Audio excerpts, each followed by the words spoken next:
and welcome to Retro and Rhapsody. This episode, Why Make Sense. With this episode, we'll be continuing our month theme of taking a look at games that kind of are really bizarre. Last time we took a look at Firebomb and that weird game. And this episode, we're going to be taking a look rather at one big game. We're going to take a look at a lot of smaller games that kind of somewhat defy traditional kind of themes and kind of like gameplay design tradition, I guess. Yeah, those will be kind of interesting to look at. So why don't we just go ahead and get started so we can kind of see what all we're taking a look at. Yes, weird games. There are a lot of them. I have a kind of a selection of 6 of them. And the first game that we're going to be taking a look at is one that I've actually been wanting to take a look at for a while. And it's a game that it's a game that I feel should be more well known, but for some reason never came out over here. It came out only in Japan. It actually has an interesting history behind it because it was the last game that was, at least that he's credited for, that Toru Iwatani, the guy who created, I believe he worked on the first 2 of the like GB and Bombi, I believe worked on those, worked on Pole Position, most importantly, worked on Pac-Man. The game that we're going to take a look at is the last game that he is credited as a designer for. He worked on stuff afterwards, but as kind of more auxiliary roles. This is the last one that he worked on until, actually, Pac-Man Championship Edition, oddly enough. So, this game originally came out in Japan in the arcades, but the version we're going to be taking a look at is a Super Nintendo version because it's a little bit easier to manage and also does a little some things that are nicer and is actually relatively close to the arcade original.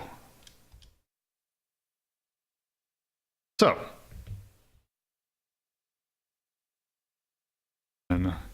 yes, this is Libble-Rabble.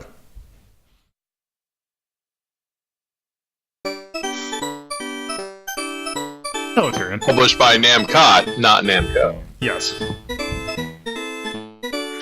So basically the story behind this game is that you are a pair of gardeners named Libble and Rabble. I believe Libble is the one in the red hat, Rabble is the one in the blue hat.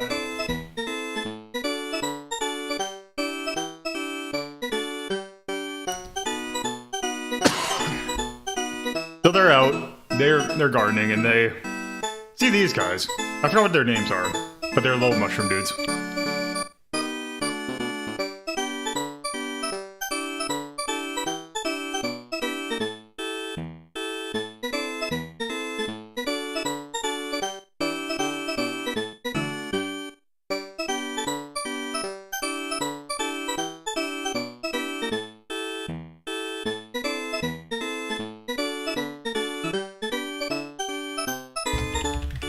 That's a lot of story for a game that came out in 1983.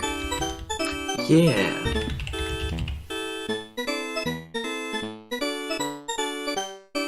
But yes, these two are given this little thing. I don't fully understand what exactly it's meant to be. But this is how you're kind of represented in game.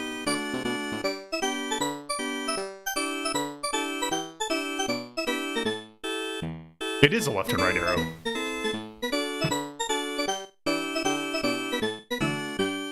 I hate the fleshy tone of this mushroom. Yeah, it could really use a different color.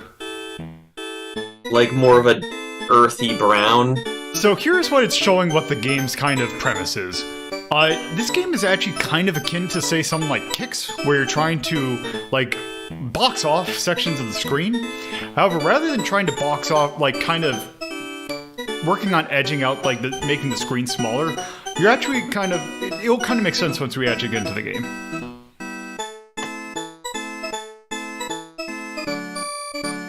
But this game also, well, we'll see it when we get into the menu. But this game kind of had an interesting control scheme for the time. Well, I guess not so much, but this is actually a dual joystick game. You control you control Libble with the right hand, your right hand, and Rabble with your right.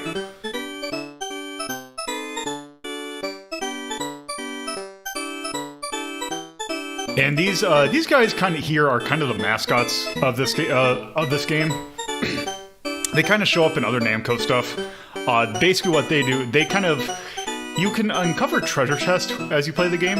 Whenever you do that, these guys will come out, and if you collect these guys, and they will spell out a word, and that will get you a bonus. Actually, I bet you if I looked up the article, I could probably figure out what those things are called.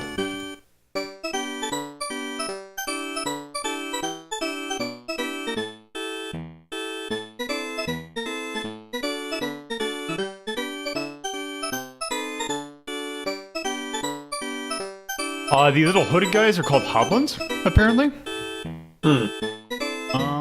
Let's see.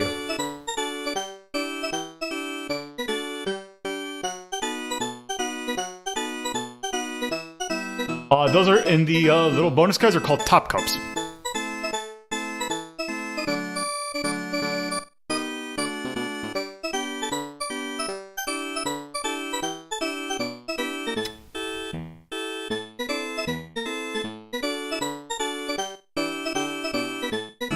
Yeah, I do not know how much longer this is gonna last. It just keeps going. If you're in Japanese, you can put more into, like, a single letter. So...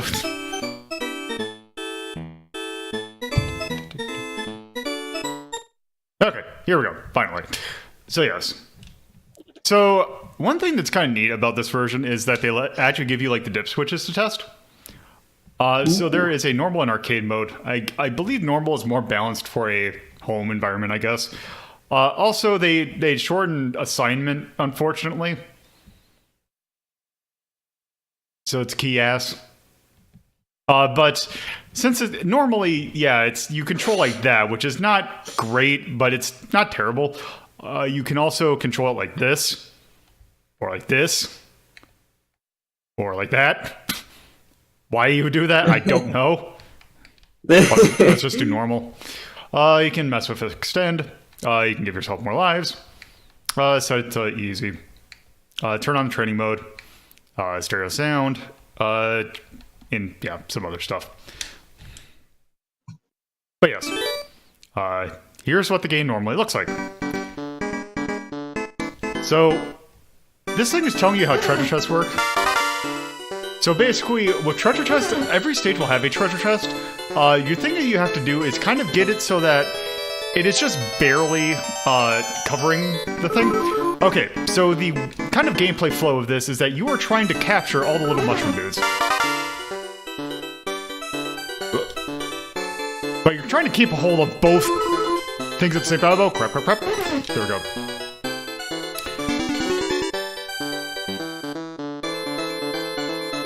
Okay. So one thing that is a little confusing is you're trying to keep your left and right kind of, I guess. Situated. Yeah.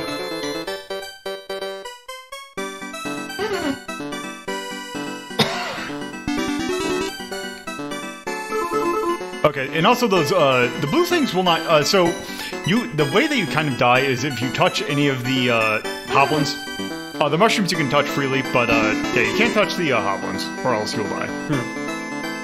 The shears, the little scissor dudes, those are shears. They do not kill you, but if they cross your line, it will kind of reset it. So like, here. There. Oh. See. There isn't the grass is just it is just a cosmetic thing. It's neat. Yep.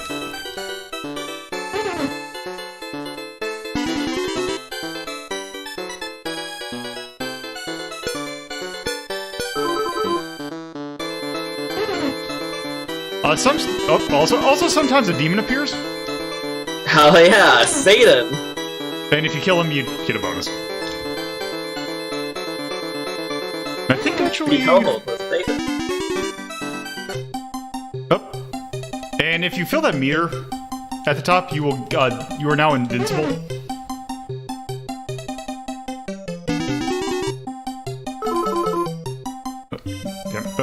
Come on. Come on.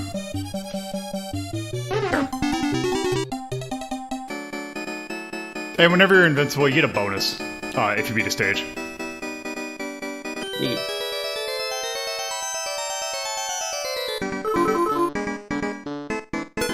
Oh, nope. Okay, nope, that's not gonna work.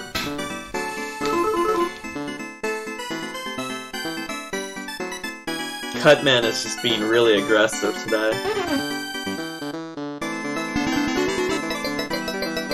Yes. The thing that people might actually know about this game is the fact that there's a medley of the music in this game that is in Smash. Started in 4, but it's also in Ultimate, I believe. Oh, neat. It is one of the stage musics for Pac-Land, I believe. Oh, we almost have Flower spelt out.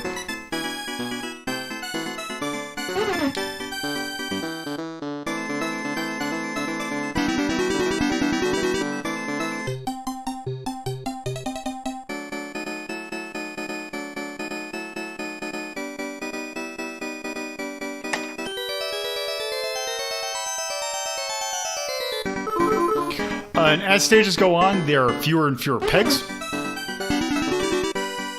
So, you have to work around that.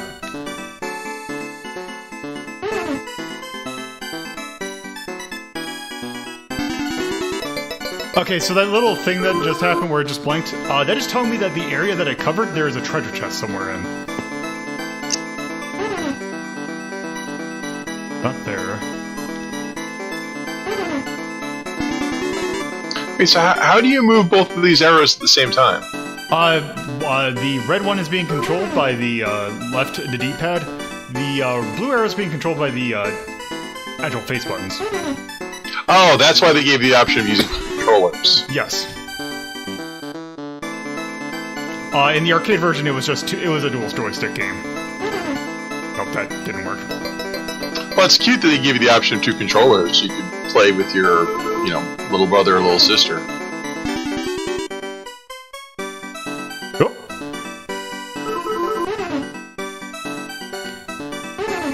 There we go. This is one of the more interesting Kickstarter ads. Yeah. Don't know, it helps that this game is very charming. Whoop, hold on. I need to... Actually, get some... I think it's this pink one that I need to cut. Oh. Ah, damn it.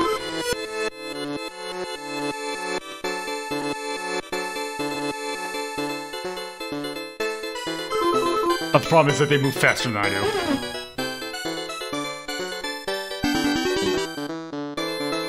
Yep, that's not the one I need.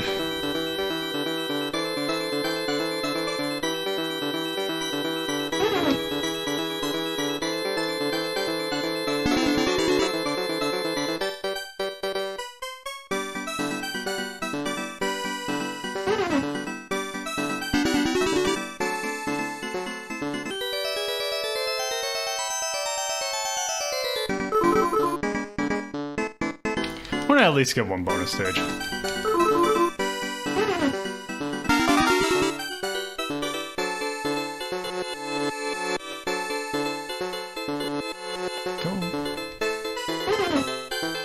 That should get it. Nice. Yep. So now that I've spelt out flower.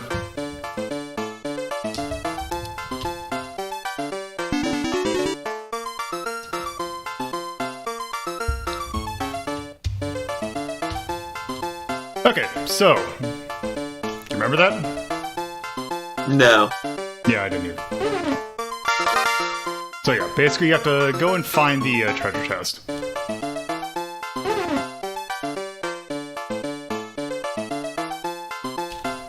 Oh, so I got my left and right mixed up. Mm-hmm. Oh. Not what I wanted to do.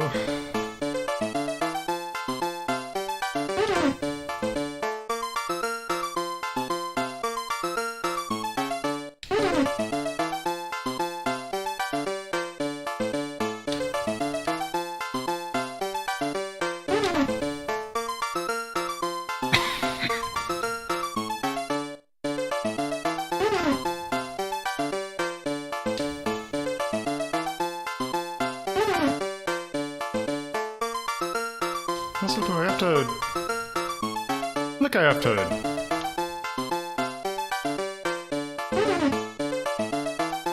Oh, okay, there we go.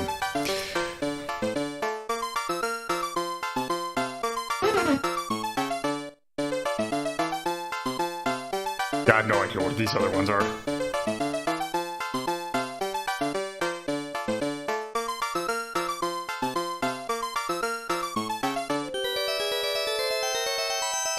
And yeah, that is basically this game. It is just a very kind of charming, fun little Kix clone. Although Kix really has a different thing going for it. Let's get the Satan.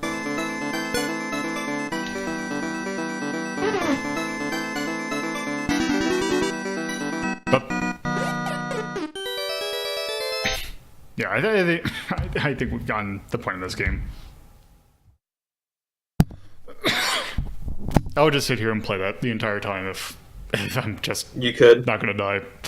So yes. Yeah, so Libble-Rabble.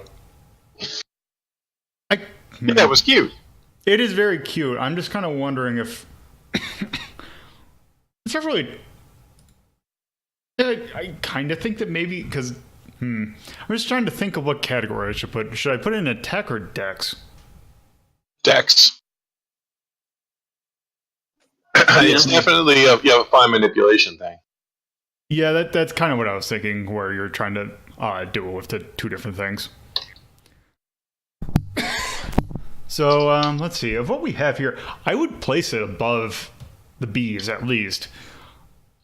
Also, Quester, which is oddly one of the other games that Toru Itani worked on. I believe he was a producer on that? I honestly would probably put... I would say that I'd put it above Toho 1, at least. Yeah, I can see that. Yeah, City Bomber, I'm not quite certain of. I'd probably rather play that, but yeah, Libble-Rabble's really good. So I think in between City Bomber and Toho 1 is probably a good spot for it.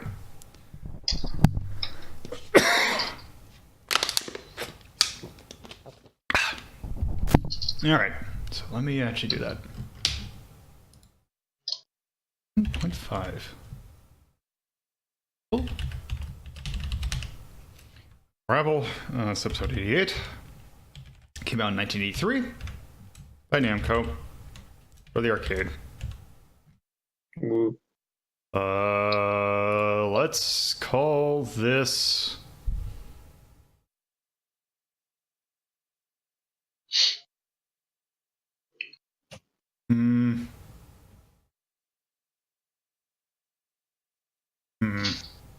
I really don't have a good thing for it, because it's not...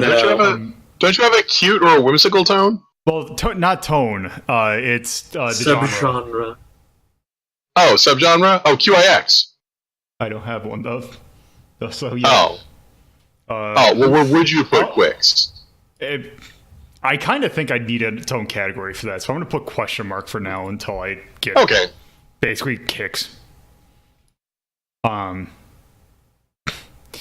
Yeah, and then this game is incredibly cute. It was very cute. There. I mean, audience, this game was pretty easy by default. Yeah, it looked pretty accommodating. Like I said, that looked like the kind of game that you could play with your younger brother or sister. Yeah, so I'll give it a novice. No real notes or anything. Let's see, love, like, dislike, /hate. I really like the music in this game. I do too. It's just that Namco, like, early 80s just jingle, like, really good music. It's like the same tier of, like, Mappy and, like, Dig Dug. Yeah. I think actually this was composed by the same person who did the music for Mappy, so that makes sense. Actually, I think this is running on Mappy hardware too. It is running on. Oh, it's its own arcade system. Oh, right. It's the same one that Toy Pop was running on, because for some reason the sound test, they put the music for Toy Pop in here. At least in the SNES version. So yes, yeah, the music, I don't know, I would not probably put it love, but I would definitely put it like. Also, maybe art, maybe for like.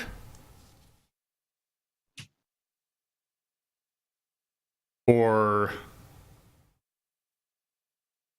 mostly music.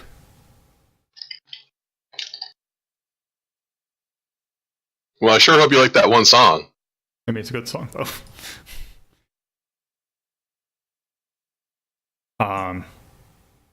So... I mean, you could put the visuals down as something you liked. Yeah.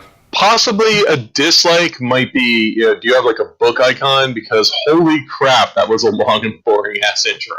Yeah, that was an incredibly long intro. Oh, yeah, Every single frame, it just hangs there for way too long. It's not even animated, it's just like a slideshow. Yeah, and also I should point out that's only in the SNES version. Okay. So I don't know if I'd mark that off. Also, you can skip it. Because I just left it on just so you could see it. Alright, so yeah, I do think the art is really good. So I'll give it music and art. I need to bump like just a little bit. Yeah, so for a show of weird games, that was a nice start. Yeah. Now time to move on to something that... so that one was just weird in sort of design, I guess. This one's just weird in terms of what it does with the platforming genre. So this game is also a game that never left Japan. It was going to leave Japan. In fact, it was going to come out over here as a sequel to the wonderful NES game Super Pitfall. Which is already a good sign. If you've not seen Super Pitfall, that game is abysmal. It is amazing how bad that game is. This game technically has nothing to do with that. I just find it funny that they were going to release it as that. But they decided actually not to release it here because this game was too obtuse. So let me load the game up real quick. So this is Atlantis no Nazo. Translated as The Mystery of Atlantis. Oh, this game.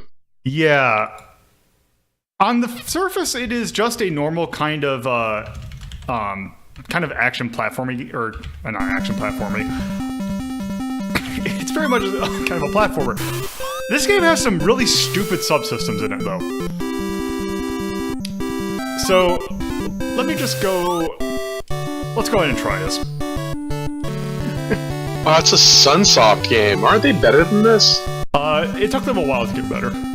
So... Wow. Right off the start, this is very much committed jump. Yes, there's a really good Game Center CX episode about this game.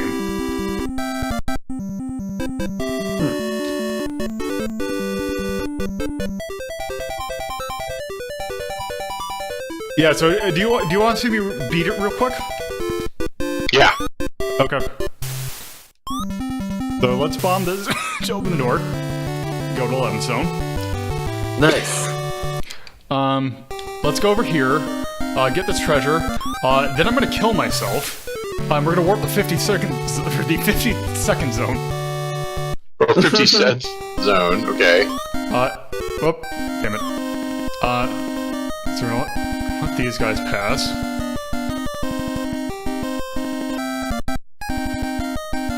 Extreme speedrunning strats going on here. Yeah.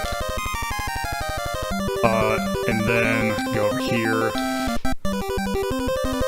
Then we're gonna place a bomb here. Then we're gonna kill her. Oh, goddammit. And then we're gonna kill ourselves again and go to the 94th zone. Or 91st zone. 91st. For 5th zone. And then quickly go to the 95th zone.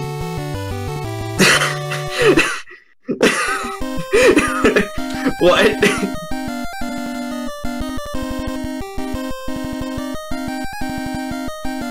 And then we're going to the 93rd zone. Turf zone. And then we're going to bomb here. After we're going to duck and bomb here. And then we're going to go and do that again. And we're going to open this door here. We're going to go to the 96th zone.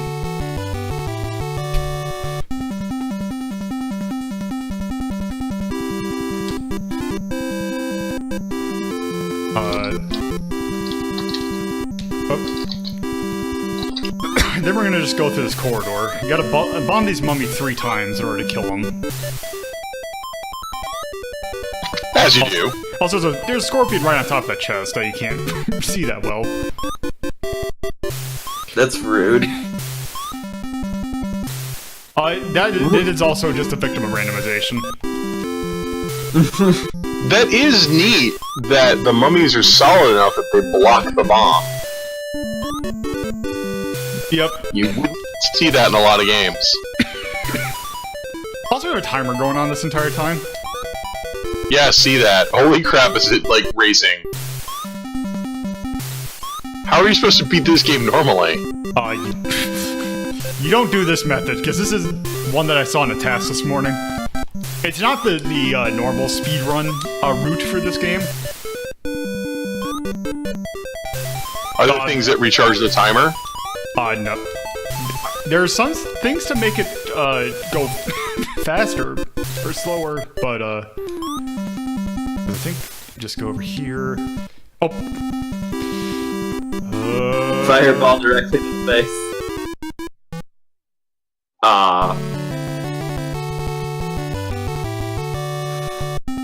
Just barely didn't make it.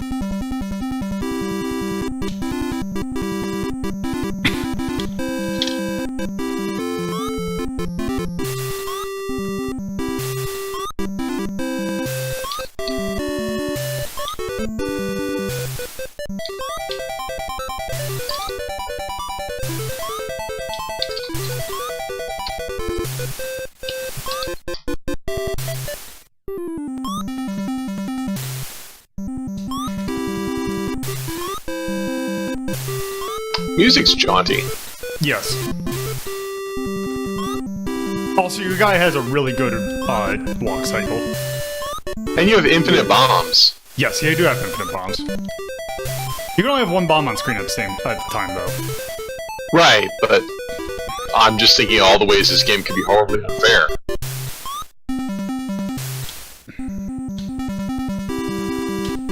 And then we go to the 98th zone. Just get fucked, 97. Also, so we have to make these jumps real quick. These are pixel perfect jumps. Of course they are. I love that. Also, if you miss it, you need to kill yourself. Also, what's great is this little thing right here. Because if you just do that, you're gonna fall off. You have to do little tiny jumps. And then you go to 99th zone.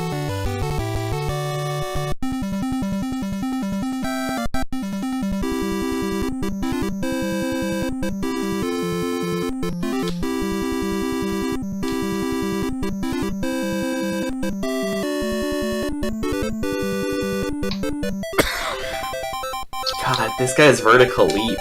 Yeah, it's pretty high.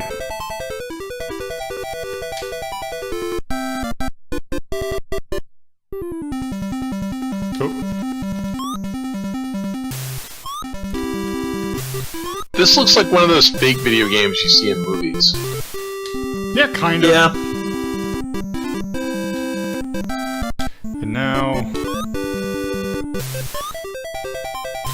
Here... Now the final one. By the way, this would be practically impossible if it weren't for the fact that I'm cheating, because this area kind of really sucks. Wow! I'm having like Action 52 flashbacks. You are not supposed to do this section without a certain item. It is just because I am cheating. We're cheating. Was there a fireball reflector? It basically makes it so you're invulnerable to fireballs.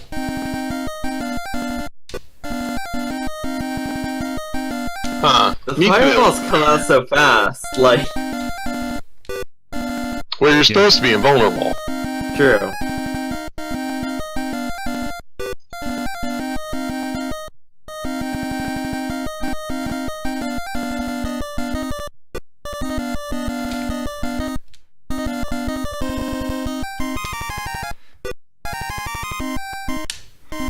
God damn it. A task of this must be an interesting thing to see. Yeah, the task of this section is just they're just jumping through it. They've timed it out so that. God damn it. Whoa. Nope.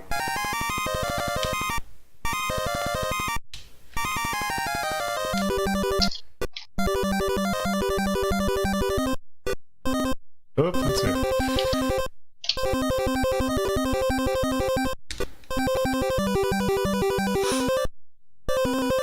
If you could crawl, this would be a lot easier. And then we just gotta grab. So basically, the plot. So Is that a bear? no. So the plot of this game.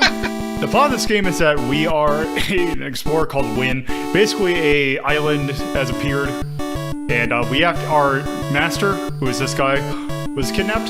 So this thing was actually meant to be kind of a joke because this guy right here was he's a character from another Sunsoft game, namely Icky. So yes, this is the ending for the game.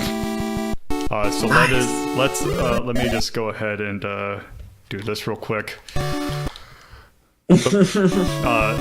So let's take a look at another way to beat this game. And I have to open up a guide for this. Oh boy. Hello, Simon. Let me open this. Okay, game packs work with me.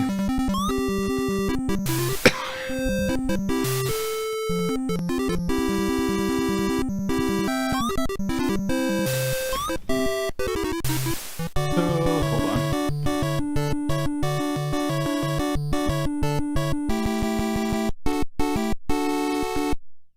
Oh, great. It doesn't tell me how to get to 20. Let's see.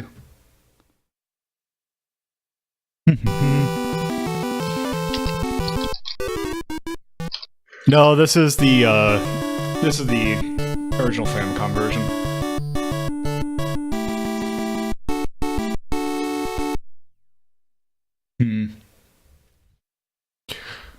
Let's see. How do I get to? I'm trying to think of how to get, because I need to get around 20.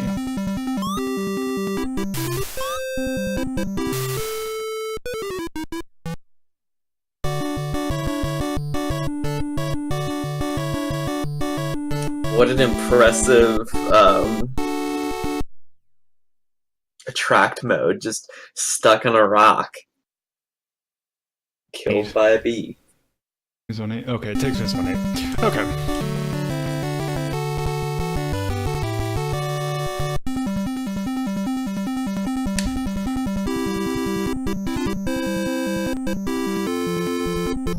Oh, damn it.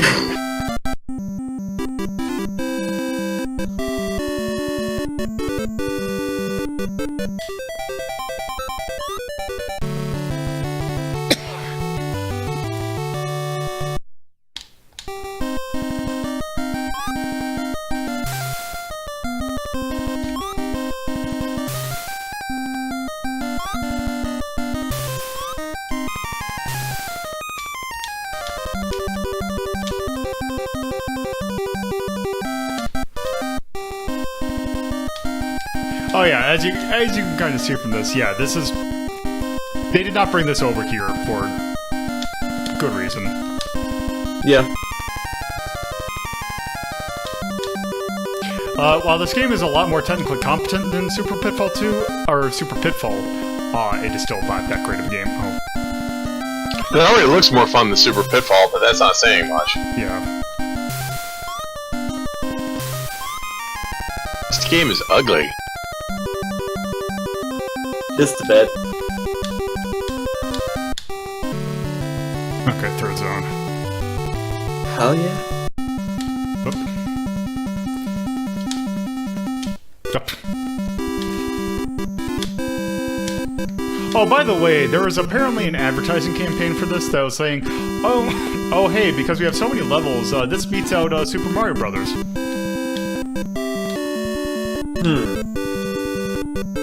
God damn it. Well, yeah, more. I mean, that's numbers. You can't argue with that. Yeah, that's more gameplay.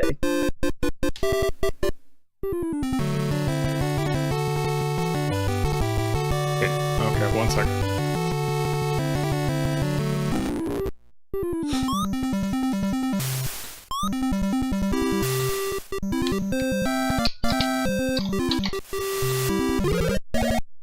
Okay, what am I missing?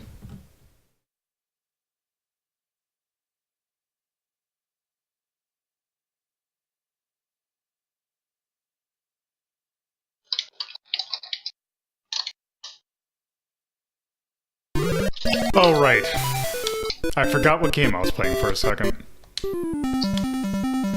Oh? Okay, there should be an area that has 3 short gaps. Or 4 short gaps.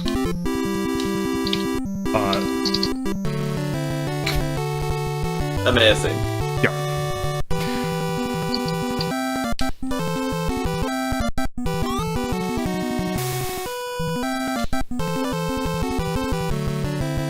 This takes a safe zone.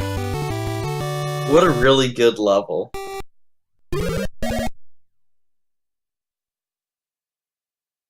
Okay, so we're gonna have to book it. Yeah, there's a lot of these levels that are just like 2 seconds. Real content there.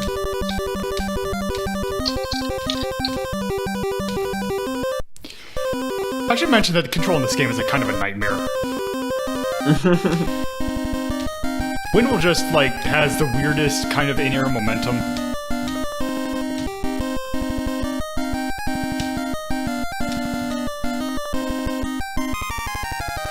Also, there's an enemy up there for some reason. It kind of reminds me of when Ubisoft would be like, hey, we got so much content in this game, you'll have like 100 hours, and a lot of it's just tracking down random, like 100 flags that they scattered about the level. Like the city. 100 towers. Yeah. Some of the flags are at the top of the towers, but you have to climb up them after activating the first time just because.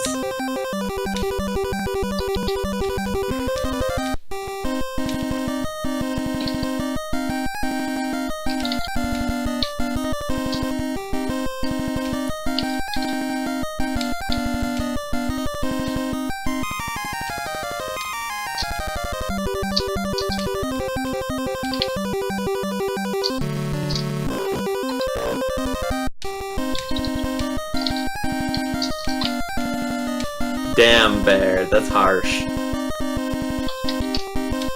We're not quite there yet. Oh, come on, go, go, go, go. I don't think I'm making it. Nope. Unless that's it right there. Okay, that is it. Okay, just barely made it. So we go to the 5th zone. Keyword Nagoya. I see. Okay, so... Because Moe has in pyramids, sure, why not? So the Nagoya thing, that is actually one of those Japanese number pun things. So Nagoya, I know the middle's 5. So it is, let's see. No, I mean, okay, 7, 5, 8. Okay, 1, 2, 3, 4, 5, 6, 7.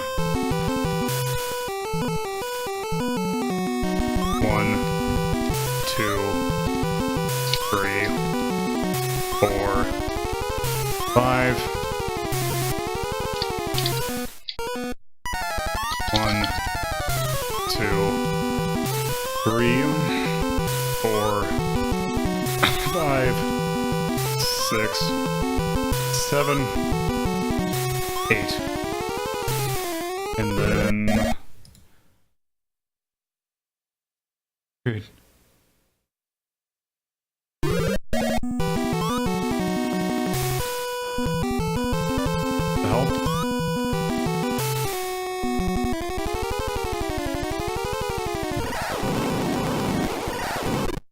Okay, let's try that again. 1, 2, 3. Oh, hold on. Do I have to throw it at a certain spot? Depending on the statue, you need to throw a bomb. Okay. 1, 2, 3, 4, 5, 6, 7.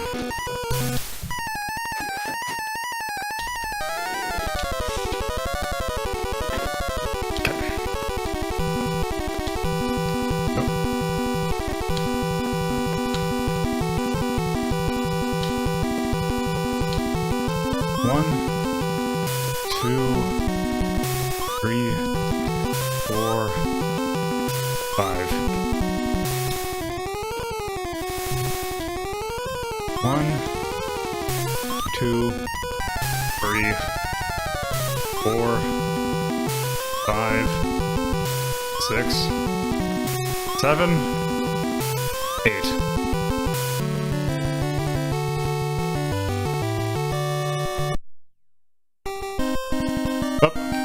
Oh, we got 4. We got 4 million points. Nice. Wow, I can't even count to 4 million.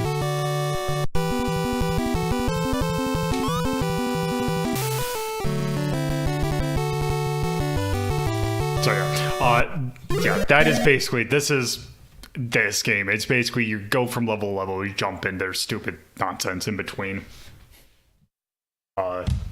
Yeah. The ending's the same no matter how you beat it. But yeah, there's stupid little puzzles like that involve like suicide and like weird falling down pits. So yeah, that is Atlantis no Nazo. I can definitely, we have definitely heard some good things with rewinds. So yes. Yeah.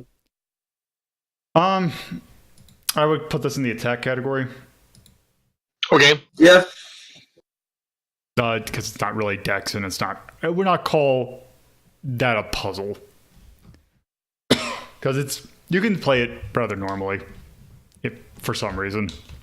Well, you'd never make any progress if you weren't just throwing random bombs in it. Like, why? So you you actually can go through stages 1 through 100.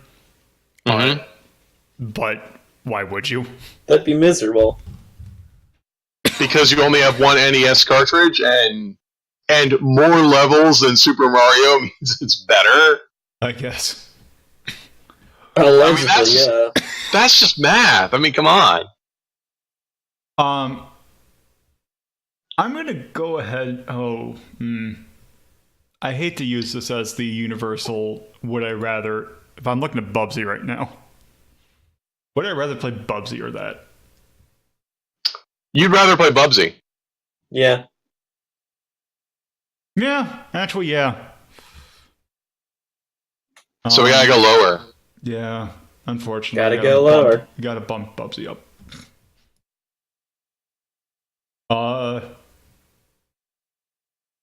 Would I rather...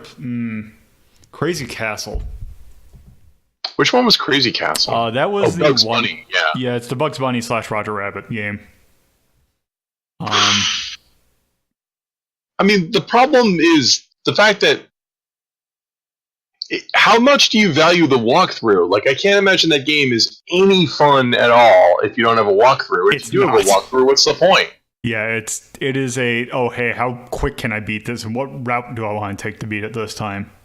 I'd put it below Ghosts and Goblins. They both have, like, bullshit pixel-perfect jumps and arbitrary death, but Atlantis also is impossible without a guide, whereas Ghosts and Goblins you could defeat without a guide. Oh yeah, way below Space Harrier 2. Like, lower. Like, how bad does a game have to be for you? The only thing I would say about this versus Ghost and Goblins is the fact that I can play Ghost and Goblins and it's rather straightforward. The bullshit of that game of Ghost and Goblins I think is worse than the there's something about there is some weird sense of entertainment you can get of trying to find routes of how to beat this game. Ghost and Goblins, But you're not gonna find them because they're like commit suicide after dropping a bomb at a pixel perfect location. And also I would flip this around saying, but how long do you play Ghosts and Goblins before you rewind? You like rewound in like the first second and a half of this game when a bird shit on your head. Actually, I let that go through, but still, okay, I understand your point. So this game has more bullshit than Ghosts and Goblins. I could see ranking it possibly above Dirty Pair Project Eden because it was more because Project Eden had bullshit. Which were the Aliens games where you would teleport into a room and just die? Which game was that? That is the Aliens. That's on a different list though. Okay, it's on a different list.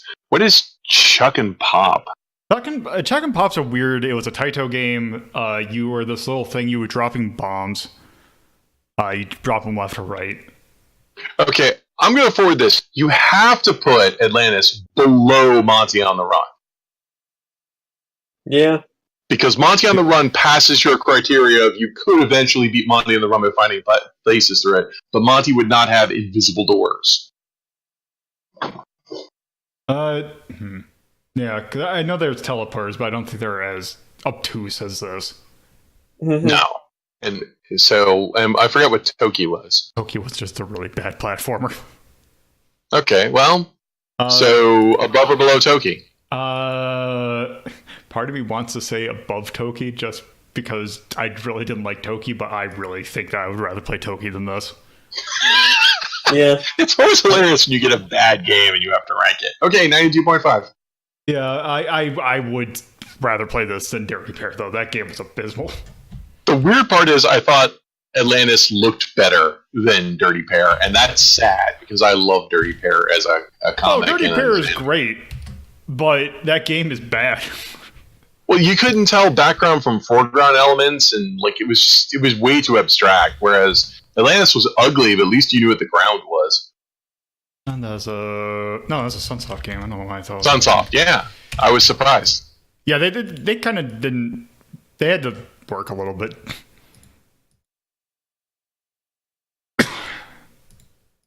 Or hire the one good programmer.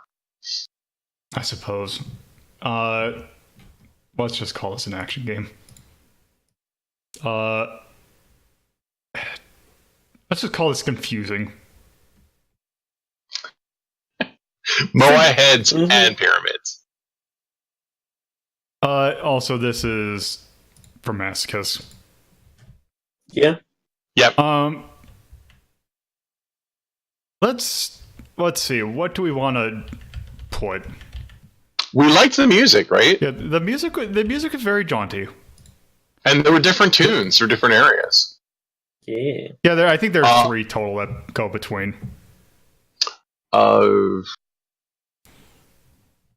Let's see. You asked if there was an emoji for Invisible Man. Would you call like pixel perfect and having to have a guide cheese?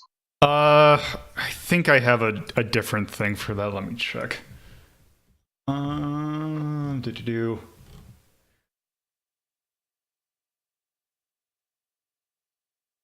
There's What the Hell is Going On. I have What the Hell is Going On and Moon Logic. I would go with What the Hell is Going On. No, I would go with What the Hell is Going On because Moon Logic is for when you put gem in mouth, where something has no logic whatsoever. Whereas in this game, it's like there's invisible doors, and you can bomb them. You just have no idea where they are. True. Yeah, I think that's good for that. And I would just leave dislike as just controls. I mean, this wasn't as bad as Super Pitfall, where you have to collect invisible playing cards that apparently do not unlock certain areas, because I don't know what the hell's going on in Super Pitfall. No, the game does not tell you anything about those warps. You would have to intuit those or buy a magazine. Yeah, so this was just confusing as hell. Yeah, yeah. So yeah, that was Atlantis, no Nazo. So, I'm pretty sure we're through the jank pile now, so we can actually move on to better stuff. Yay! Well, the first game was good. So yeah, this game is a lot. The next game we're going to take a look at is a lot more straightforward. Also have to make sure which one I think it's this one. Yes. So it's a lot more straightforward, but it has a very interesting theme to it. Also, this Famicom System game. So this is Miracle Bokutte Upa. It is that translates roughly into Miracle Baby Upa. We are in fact a baby who is named Upa. Yeah. Story checks out. Yeah, and there's also a lot of versions of this. Oh, actually, let me rewind because I kind of forgot this. Kind of shows you kind of some of the mechanics in this game.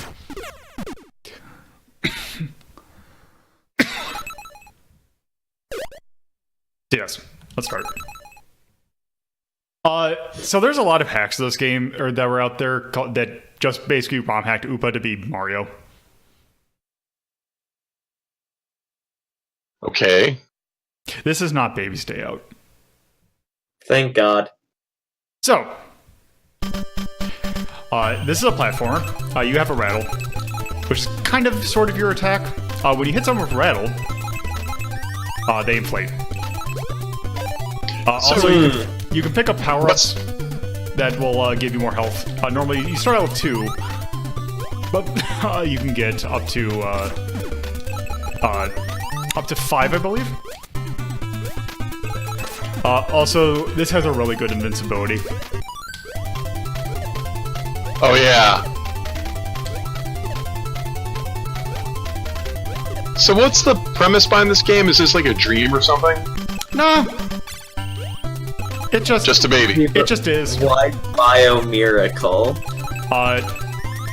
Because the Japanese like English words, I guess. I guess. I thought the premise was that either it was a dream or you haven't been born yet, so you're wandering around like a weird reborn hellscape. I don't know. I don't know anything about this game. Okay, so at the end of these kind of stages, there always this kind of boss fight. Basically, what you have to do is you have to use the enemies that the thing spits out in your favor. Also, you can the detection for like hitting things at an angle is kind of weird.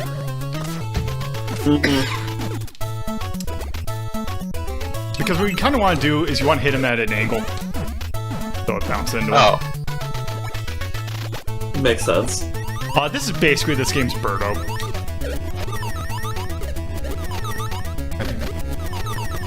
Do you have to hit it from underneath? Yeah, underneath, okay. Yeah, you have to hit it from underneath and a little bit of an angle. I think the reason why you have to hit it from underneath is because if you were on the side, you'd want to push it to the side. Ooh. Then you have treasure, then you beat the level. Yeah, baby treasure.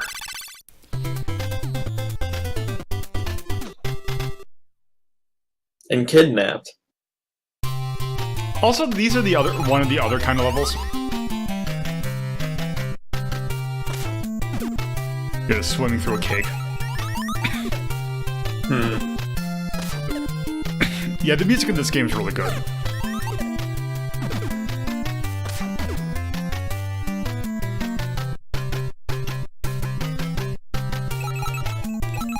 What is this, some kind of badger? I don't know. Yeah, I have no idea what the hell this thing is. It looks like it's wearing like a helmet.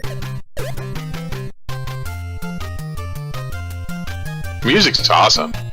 Yeah, it is really good.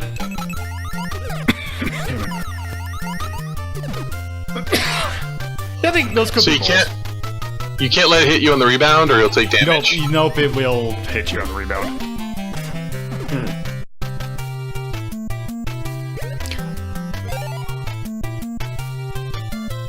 Ooh.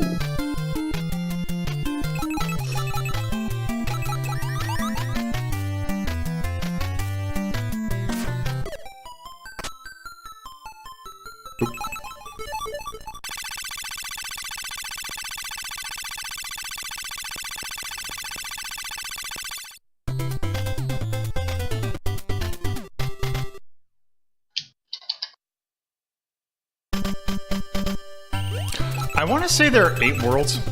Each world has, I believe, 3 stages. Okay, so these things are essentially power blocks. You have to push them down. Also, there are now popsicles. Popsicles. I'll get on one in a little bit.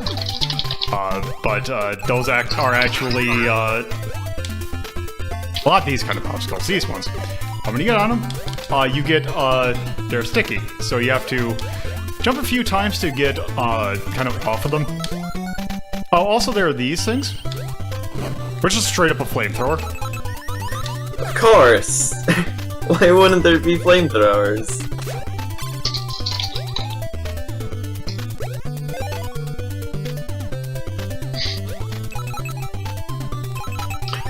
The crawling animation's adorable. It is. The animation in this game is really good.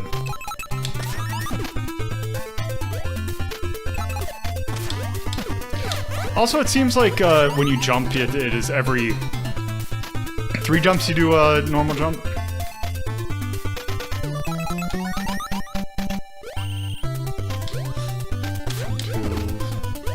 You gotta do it in a little bit rapid succession.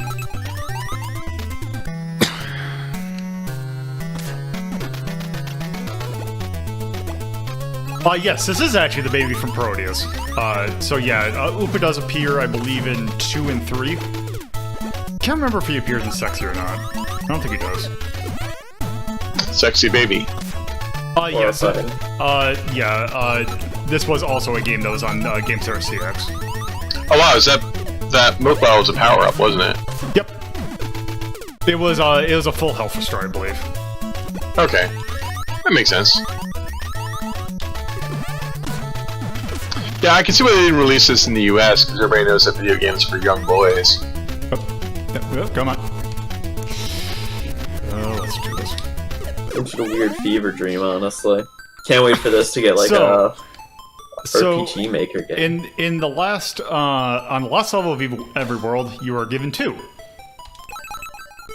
If you get the right one, that's not the right one. You don't want to.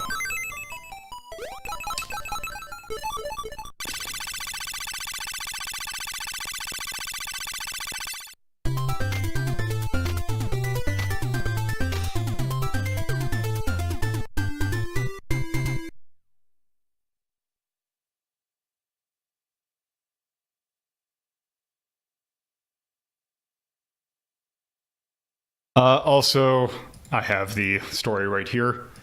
Upa is a magical prince, or is a prince of a magical kingdom and the most recent in a line of brave fighters. One day, though, he broke an urn containing the spirit of Zai. An incredibly... Oh, also there is not falling damage, but falling stun. Oh, I like that. I think that's a good compromise. You can mitigate it quite easily. Let's see. The spirit of Zai, an incredibly evil goatish demon who's taken the life force of the kingdom's adults and kidnapped all the babies, except for Upa, who is given a magical rattle. He's given a magical rattle by a fairy who was trapped in the urn along with Zai. And so, in order to save his kingdom, Upa crawls into action. I don't know why I expected something else. Yeah. Yeah, and this stun's really quick too, which is nice. Damn it. So you said there was a special jump move? Not quite.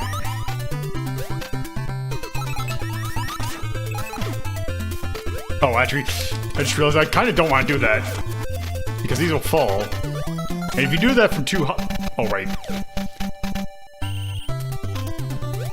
Oh, wow, that's crazy. Yeah, that's... one of the rare mean moments in this game.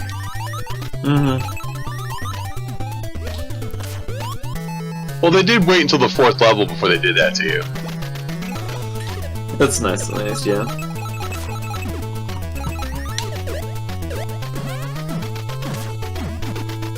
I guess this is kind of a permanent crouch.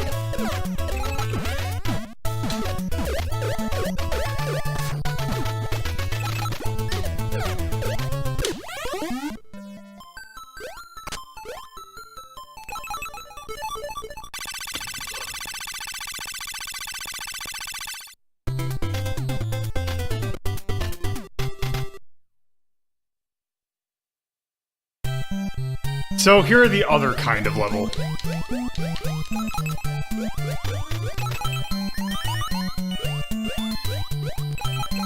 I don't like that. Upa's, Is awesome. I don't like Upa's swing sprite for some reason. Something looks off with it. The diving mask, I think, is a really nice inspired touch. The diving mask is a good touch, but something about his feet look... He looks smaller than he should. Yeah, I think they're really pushing the pixel limit. Damn it. Yeah, thankfully this is not nearly as bad as the turtle swimming.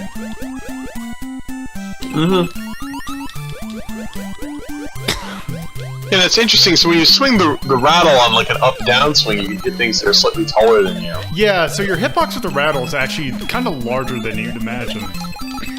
Which is really nice. Yeah, there's a lot of nice touches in this game. Like, usually when we see weird games, they like make no sense or look ugly, but this is a really polished game. Yeah. In fact, man, I'm gonna say something controversial. I like this game better than Klonoa. Damn. I have not played Klonoa in a while to know of how hot of a take that game is. Or that is. People really love it, and also the problem is, like, that's like also like yelling at Mega Man, because it's like different. Like, am I yelling at the Game Boy versions, or am I yelling at the PS1 versions? But one thing I like about this is like how the environments, like, they've got that weird NES thing going on, but at least they look like something. Like, I recognize the cake and I recognize the outdoors. Klonoa has a similar theme to this, where you have to inflate bad guys and then use them in the environment. But it's a lot more brute force. Like, you just grab them and throw them Mario style. And the environments in Klonoa are way more abstract than this. Like, they're just vague shapes.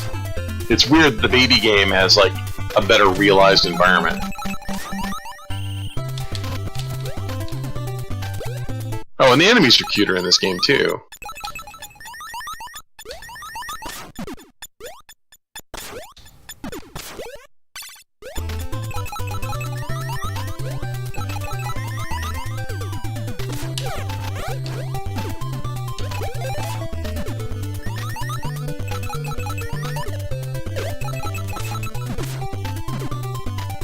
Like, I like that when you hit the enemies, some of them are specifically in places that they'll trap you.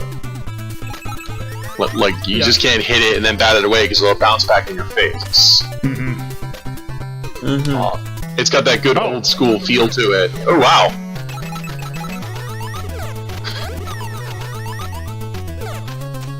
Also a nice touch that they bother to have damage animations to the enemies instead of just palette.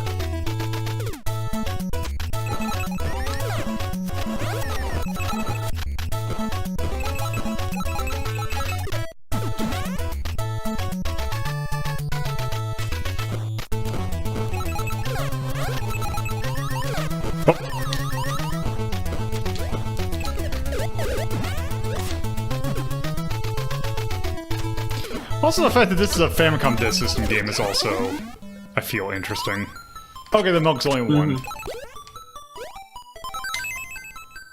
They did actually re-release this on a cartridge, like, really late. I think, like, 94?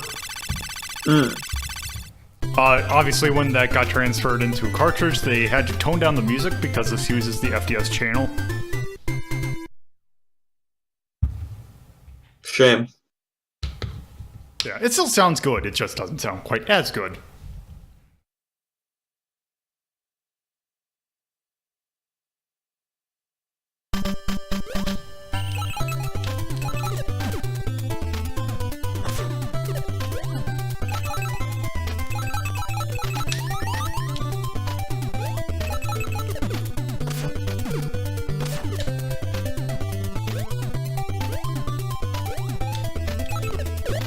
Yeah, it does have an ice world. There is some slight ice physics, but not nearly as bad as you would imagine.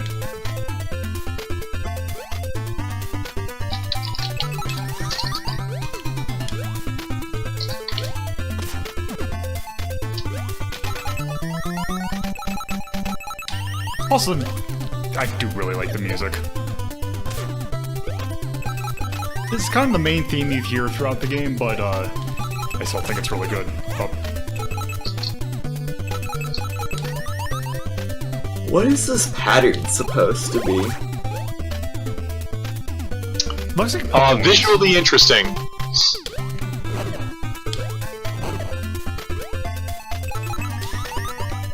Oh.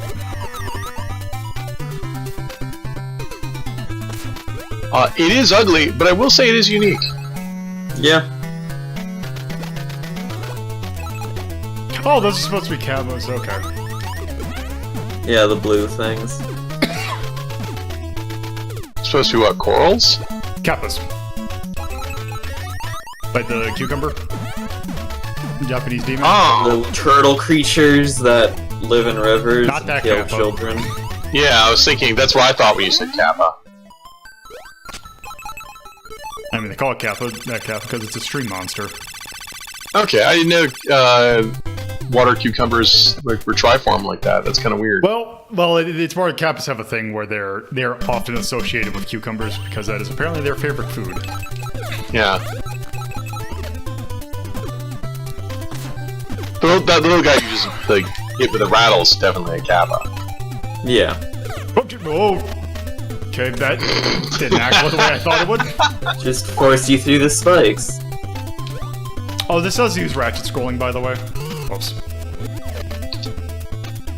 Let's see, do I have to? Actually, you did it!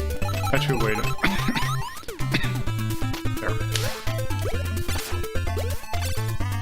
Well,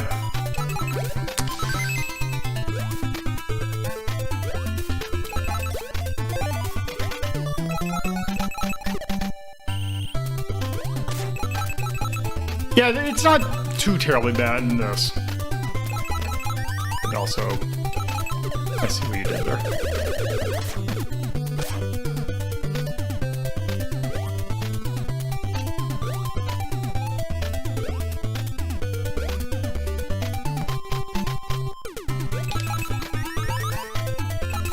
Also, how the hell am I supposed to... Hold on, I need to see something real quick.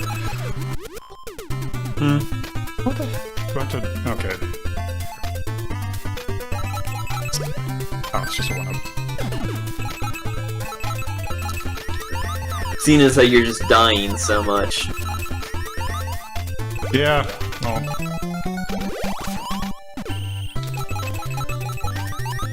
I didn't know if there was going to be a one-up or like an invincibility or something. Oh, it's a little Upa.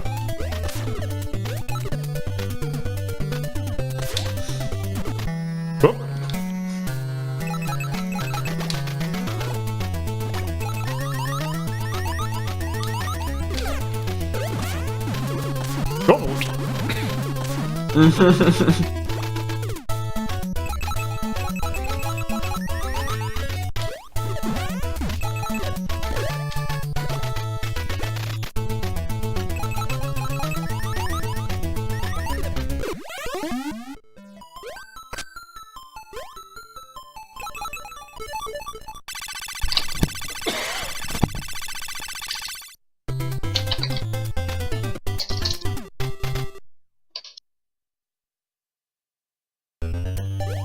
Oh. Oh! Right. There's actually, I forgot, there's actually a fourth style of stage. Ah, crab.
Hooked him. But, I gotta wait.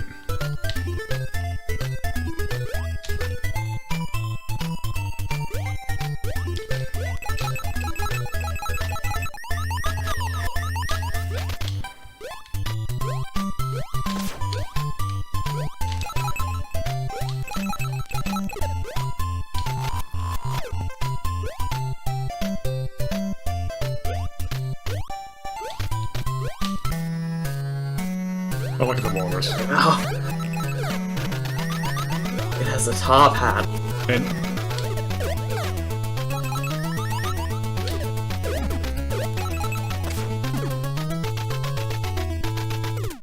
Oh, this seems just a bit miserable.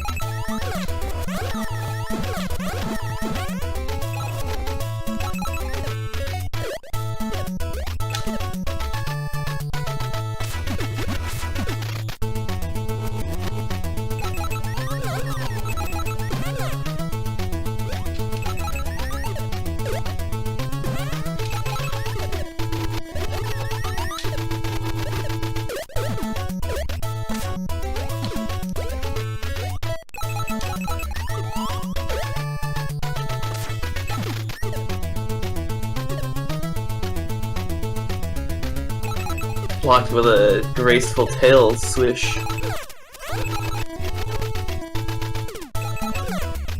damn it.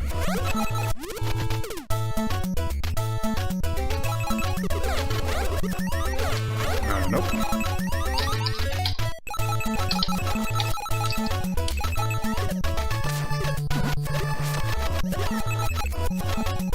I think you gotta hit him in the face.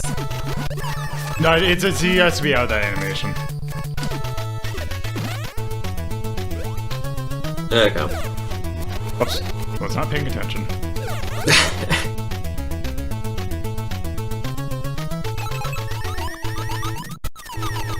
Oh, let's see.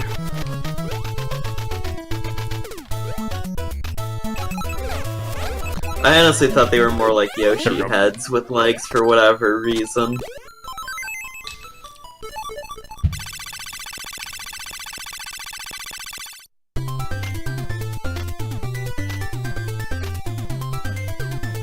Okay, so that's the end of round 3. So that or world 3 out of 8. Let's just see what the theme for the next world is. Yeah, it is actually kind of long, which is really surprising because we're not even halfway through the game yet. Okay, so I knew that there was a computer world, but yes, there's Science. it just okay. Let me go because, as you would imagine, LED.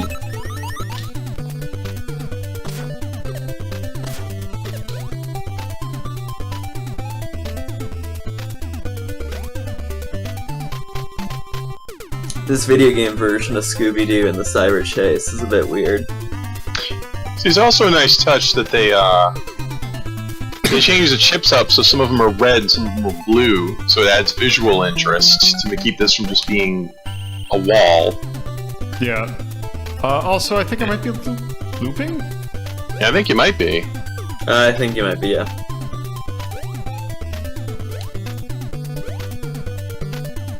Oh, also yes. Konami chips. And yes. So yeah, that is Miracle Bokutte Upa. It is a very interesting game. Also, it's that... Yes, I suppose we are in a closed circuit now, aren't we?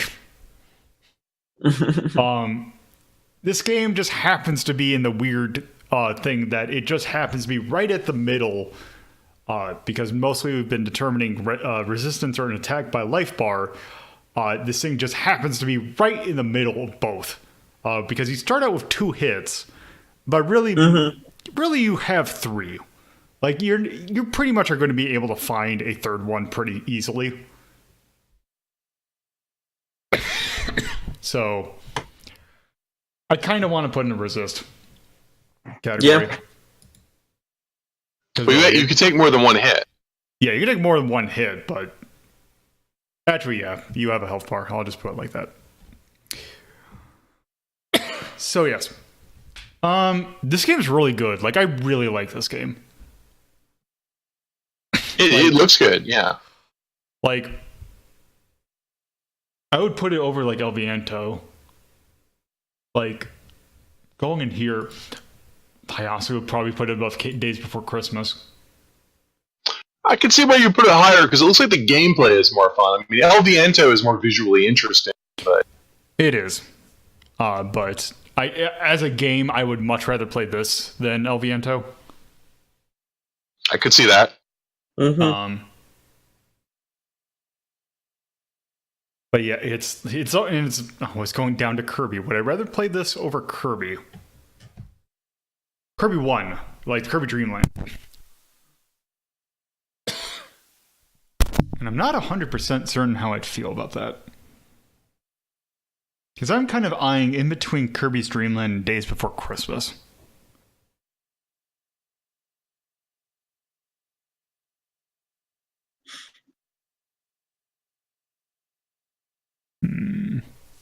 Oh. Hold on, my weather changed. I'll be back in a bit. Gotta close some windows. Okay. Alright, so, yeah. I'll just go with that then. Yeah.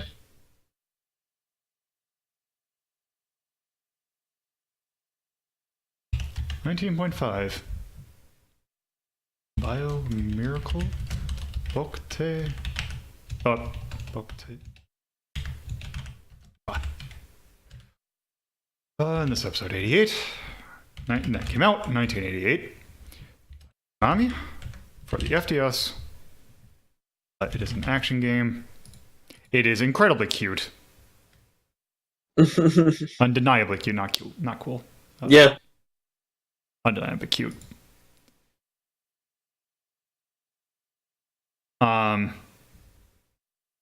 Yeah, the thing with Castlevania 4 is that it felt really weird, and it kind of got not that great towards the end. So we kind of, if I remember correctly, that's what we knocked it down for. I felt that it was a little bit too long. Mm-hmm.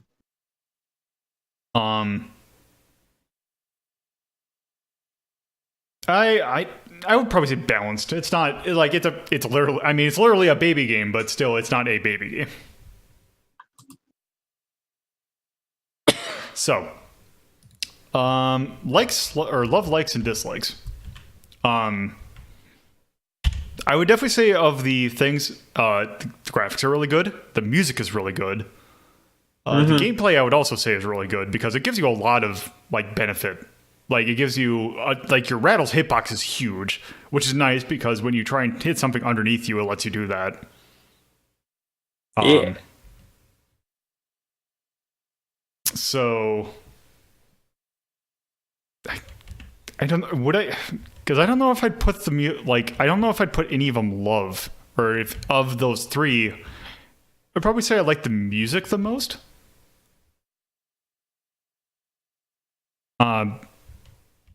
But still, of the I don't know if any I'd put love. I would say of those three, I would say probably music and graphics are probably the things I would definitely put like.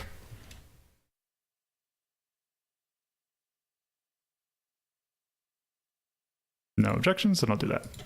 One thing I will criticize it for, and I don't think I have a charm for it yet. I really kind of need one, and I don't know what to categorize it as.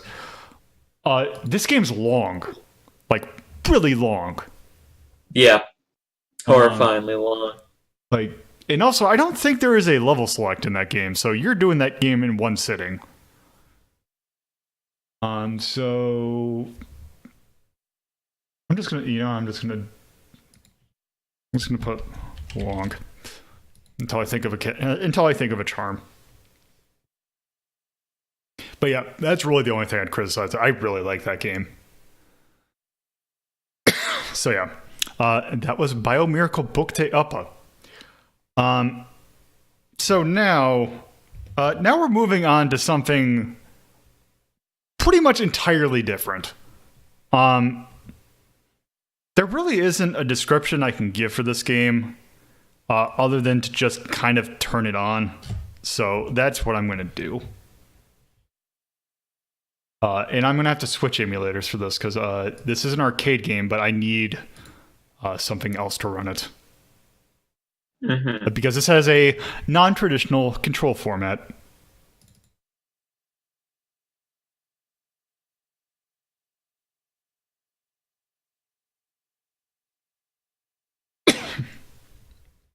Yep, and let me do this.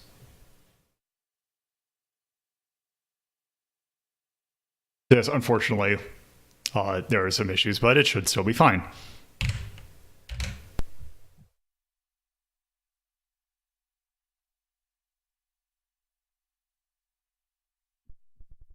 Also, I'm going to just prematurely turn it down because I remember this being kind of loud. So I'm just going to let this play real quick.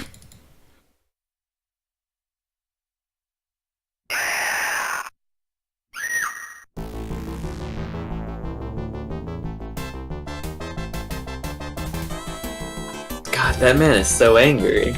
He is very angry. And this is The first Funky Fighter. yes. Yeah, this is a thing. It sure is. Let me put in a credit to start. Or here, it's showing you how this game plays. This game is basically whack-a-mole with violence.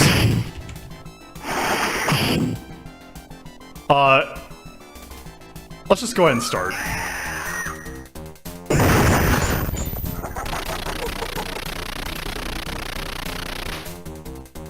Fucking Ridley coming and stealing your girlfriend. Yeah, we gotta save our girlfriend. Come on! That is the game. Okay, so let's start. Okay, so basically, there's 9 quadrants. You have to hit the button according to that quadrant.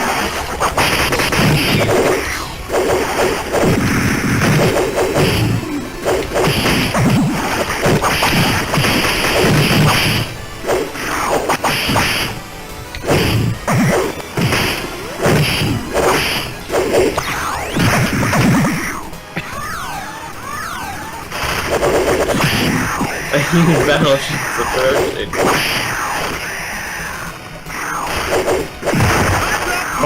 Oh my god!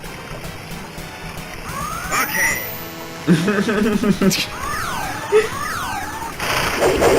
Is this JoJo's? Kinda. So yeah, we gotta punch that thing. Also, there's a certain enemy that kinda is interesting.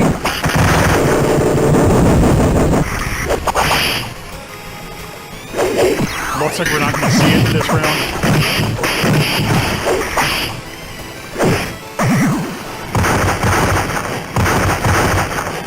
Okay, now here's how you fight bosses.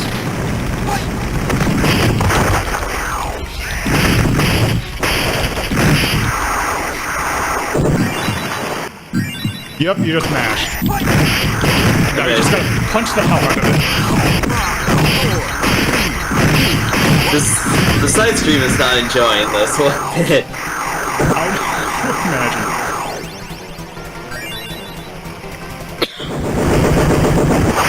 But yes.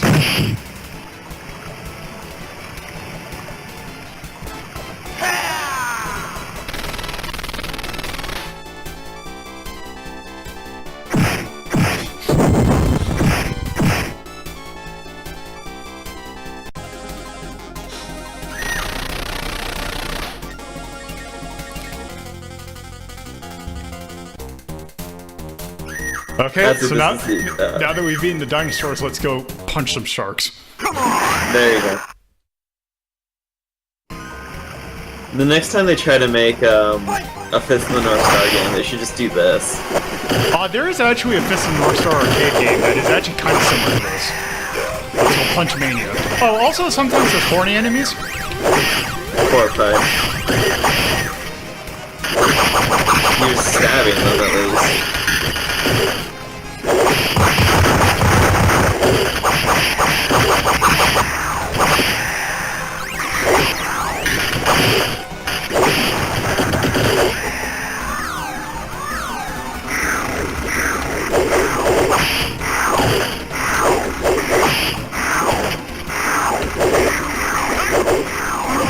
These segments are kind of hard. Yeah. Okay. He's got a tiny enough head to be a star character.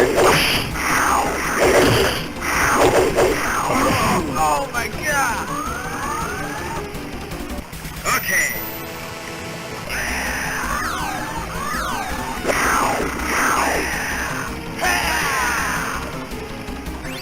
Okay.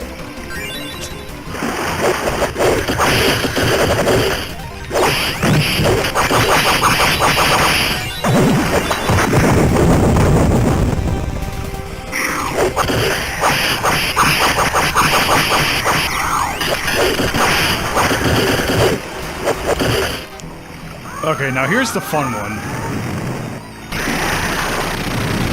He's got to punch the hell out of the shark.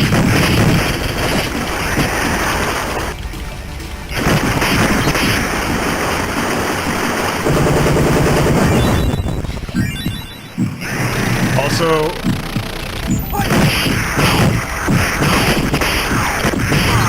so what do you think is the best way to deal with a shark? Grab by the jaw and you just rip it the goddamn half. Amazing.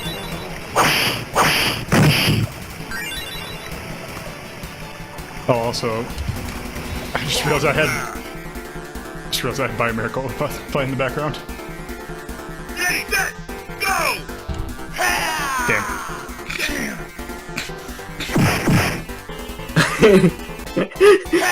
Damn.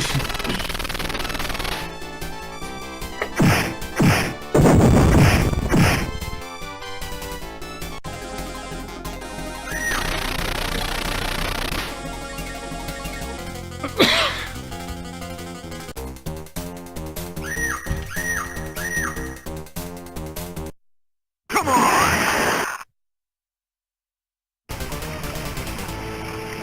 Alright. Fight! Back to dinosaurs for a little bit.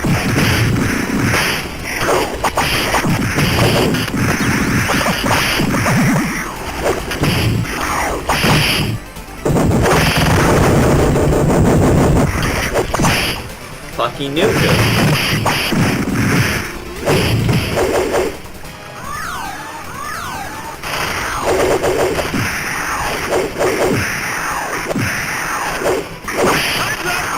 Oh my god! Okay. Oh my god. Oh, excuse me, not dinosaur crocodile.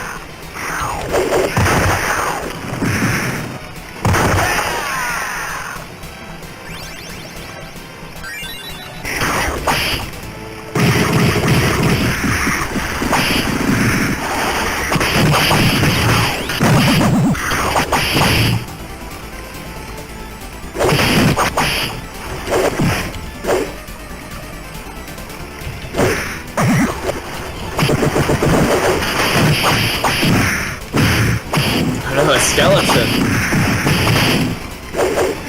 Oh yeah, there's the guy. Yeah.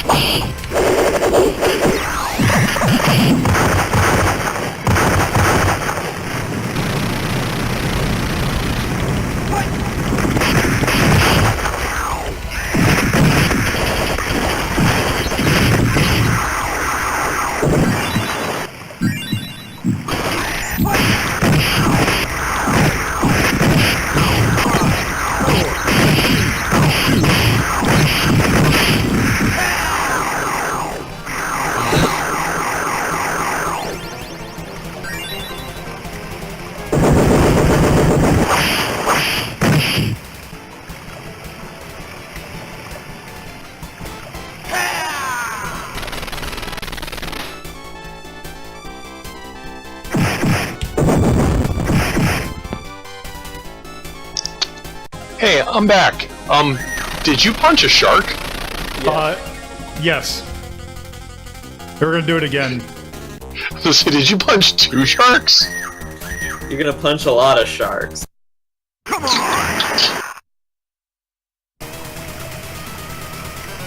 Fight!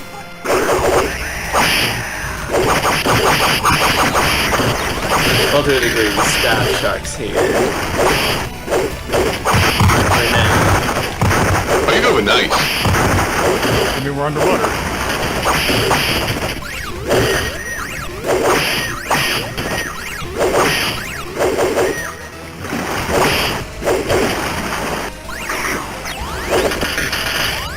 I've seen the sprites from this game, but I've never seen this game.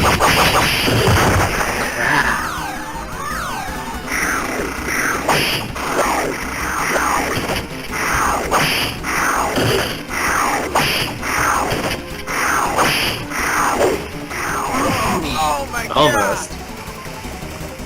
Oh my god. That was amazing!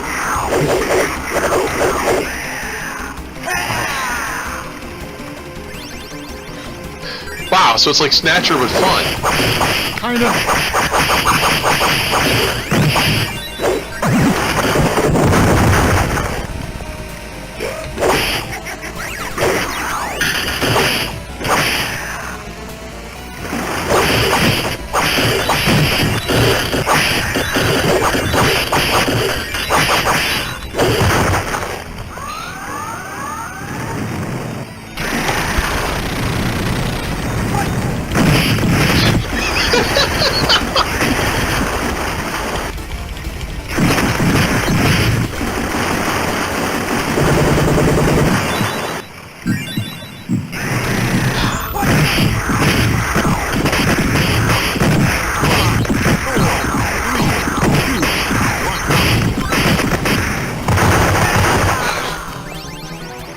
Wow.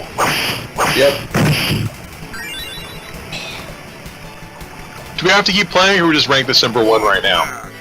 Well, we gotta. Oh, Ready, set, go!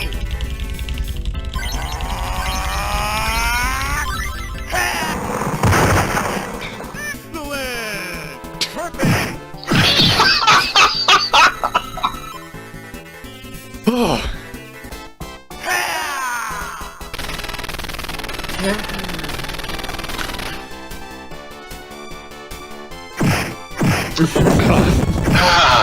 This is amazing!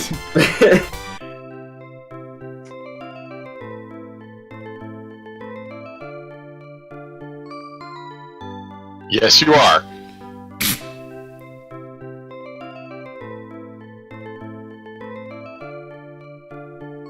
Randy and his tiny head. Happy end. Mm-hmm.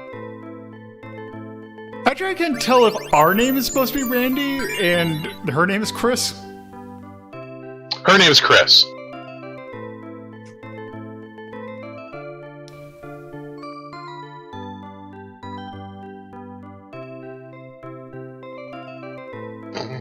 Afghan. Apparently, the dog programmed this game. Coordinator, remember.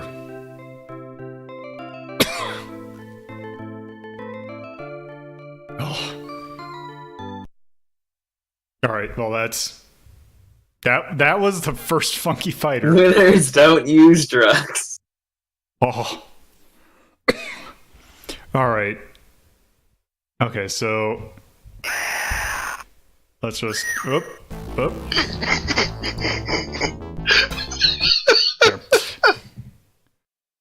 It's like staring into the sun. It's so pure. Well, let's go into the Dex list. Damn.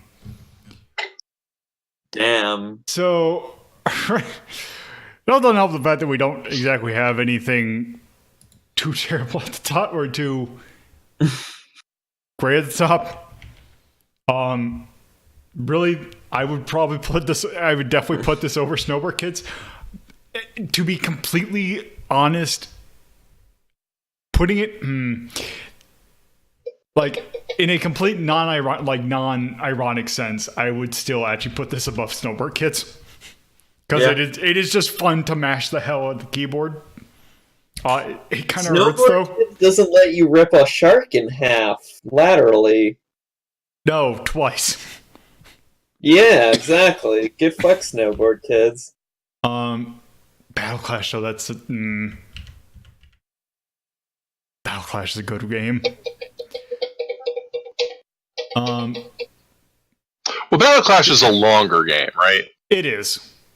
All right, so let's rank it below Battle Clash just because as awesome as Fighters was, it isn't as long. Yeah.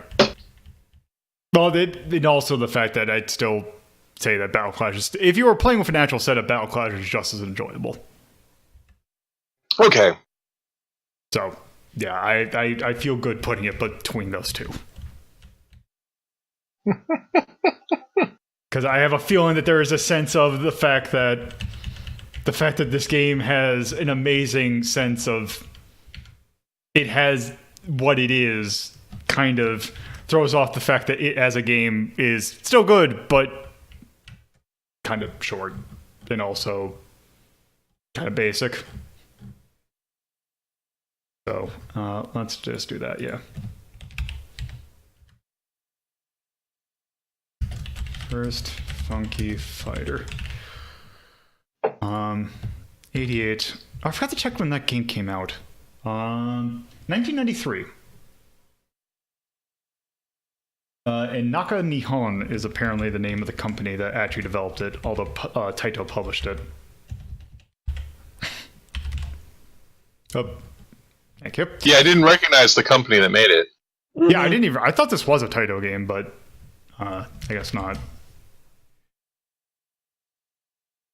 Oh yeah, also those mid-boss fights were kind of annoyingly strict.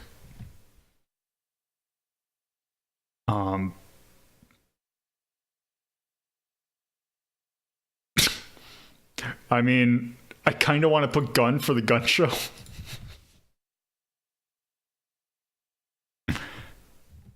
Tone, there's really only one that makes sense, and it's the angry one. Yeah. It was an angry game. An extremely angry game. Content telling where there's gore, but also, what's the... There was gore. I mean, you literally ripped a shark in half and its giblets came out. What's the thing for the... I'll put H.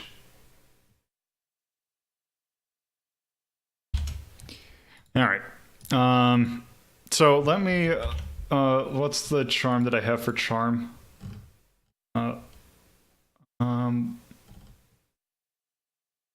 Let's just do... let's just put unique... let me just put as unique quality. Let me just go ahead and put that there.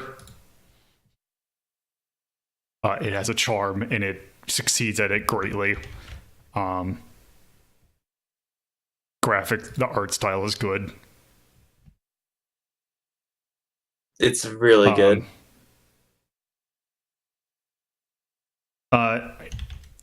I think actually just like also the kind of almost, also I was saying, it actually kind of short, but now that I'm feeling how my arm feels right now, maybe it's exactly as long as it needs to be. Because yeah, that game gets you kind of sore. Yes. So, yeah, other than dislike, yeah, I think that's probably good. Oh, although there is one thing I do want to put dislike. Oh, what is it? Is it scale? What's the... Hold on, let me copy and paste it. And that is, I know I put it, yeah, poor audio balancing.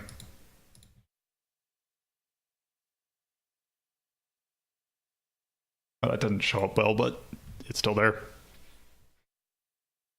All right, so yeah, that was the first Funky Fighter. Yeah, and it is now number 2. Still very good. Nice. But yes. So, our next game. This is a game that I've kind of wanted to take a look at because there's actually a sequel to this game coming out relatively shortly. This game has a really weird development history because there are 4 games in this kind of franchise. Well, it's going to be 4 games, I should say. None of them developed by the same developer. There is a designer that is associated with a majority of these. His name is Kiyoshi Sakai. And basically the company TNN, which I don't think really did much else for the video game wise, put this game out in 1994. And let me load this game up real quick.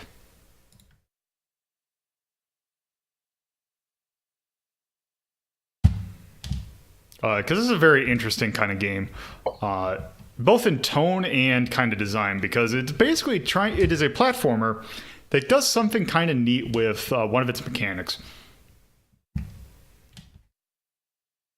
And originally this did not come out over here, but it has recently, as of, I think like a couple years ago, you can definitely get this. It is very much still available now. Let me make sure I pop up the right one. I don't think this is the right one. This is definitely not the right one.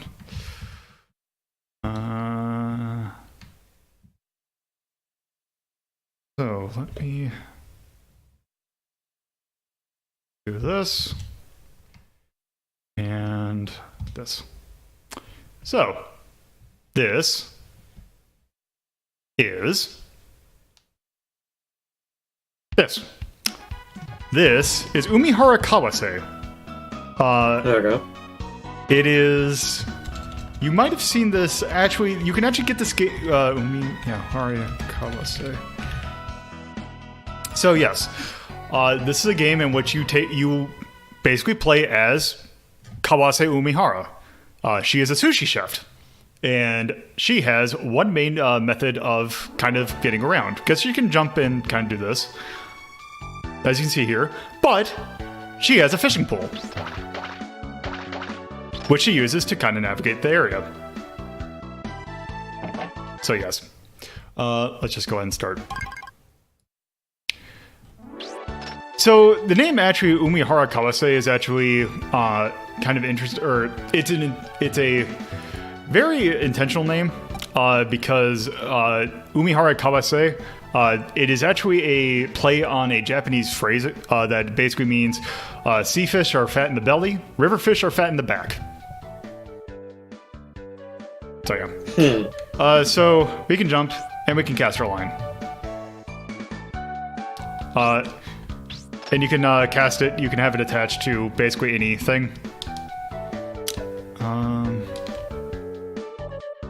There'll also be fish kind of going around. If you hold down while you have your line out, you will reel it in. And if you hold up, you will conversely pull it out, I guess. Or I forgot what the term is for letting the line loose, I think. Whoops. Oh, damn. There we go.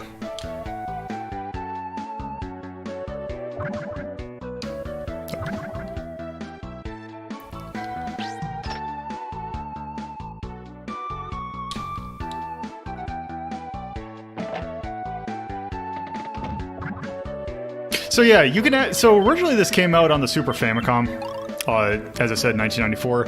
You can actually get this. You can get this entire series on Steam now. Yeah, is it upgraded on Steam or is it this version? It is slightly, I believe, but it is basically this.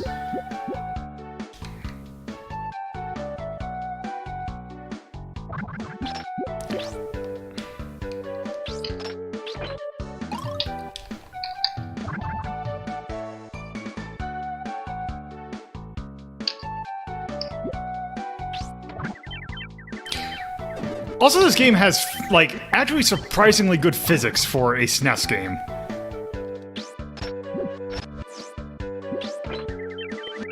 It would have to.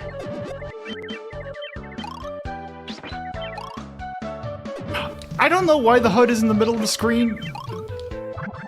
That is how all the games kind of look.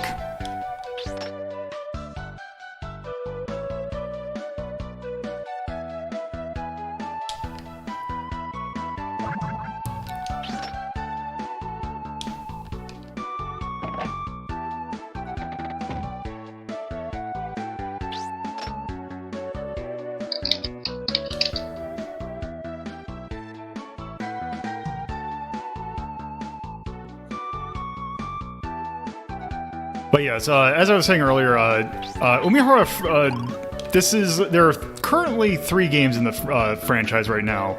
I believe it is Umihara Kawase Shun, I believe, is the second game, and Sayonara Umihara Kawase, I believe, is the third game.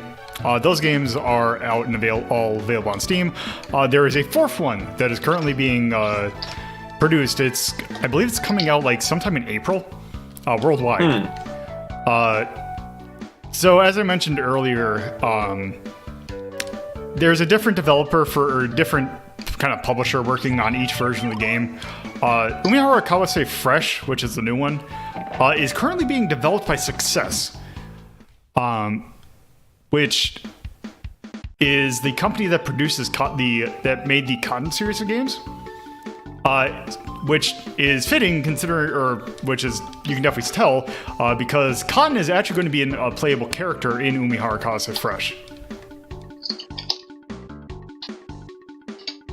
Which has me very excited. This game is so weird.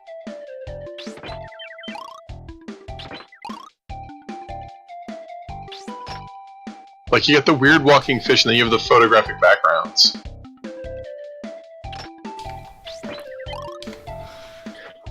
Yeah, the backgrounds are weird. And they seem so gray and lifeless.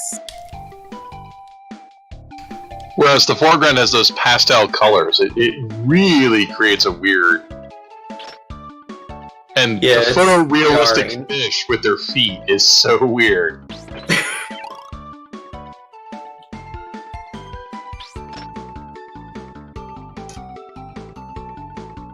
Your little Dora the Explorer here. Hunting down these giant fish likely to eat. That's what she does with them, right? Well, she is a sushi chef, so she's going to prepare sushi with them. Right.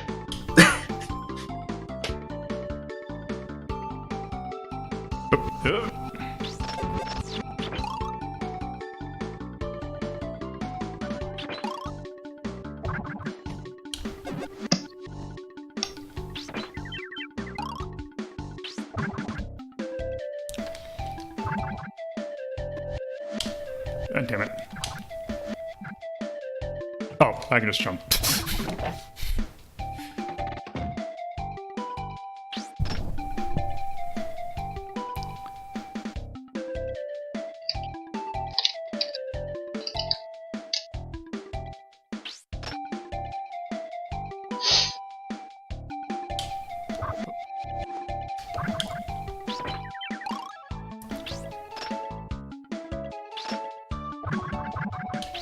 Oh, damn it.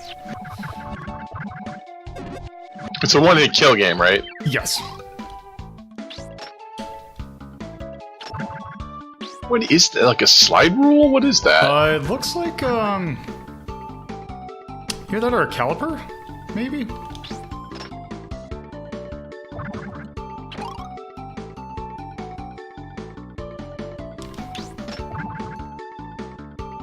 But the whole mission of the game is to just get to the exit door, right? Pretty much. I mean, you want to catch fish, but you just have to get to the exit door. Oh yeah, it's a compass, I guess. According to Epsilon. Oh, still a weird thing. Where's that protractor? No, well, forgot what that thing's called. Can you cast when you're in the air, or can you only cast when you're on the ground? You can.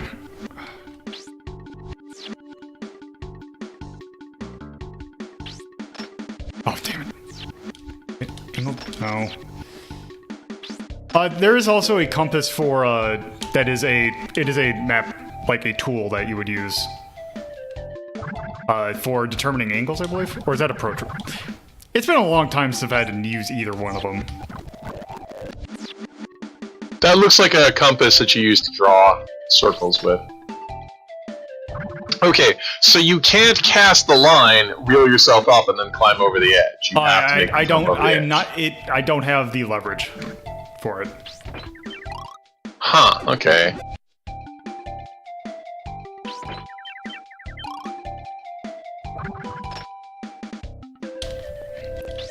Yeah, because I just get barely... Oh, there we go. That seems really weird. There we go. Yeah, you just gotta angle it just right. Yeah, because you have to be kind of on top of it to, like... Oh, jeez.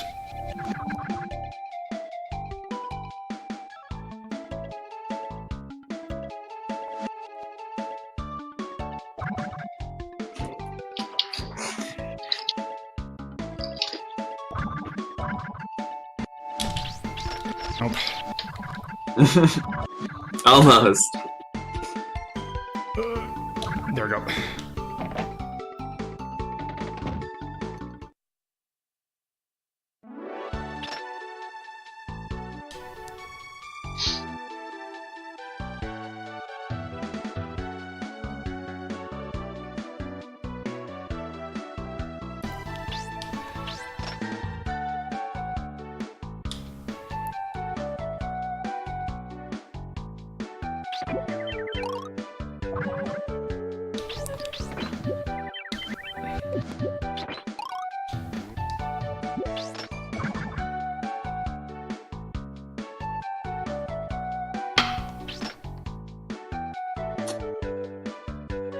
Oh, It's a giant carrot. it is a giant carrot. Also, I have no clue what these things are supposed to be. Eels. They're eels. Oh, okay. But, like, they're fucked up eels because they got, you know, feet.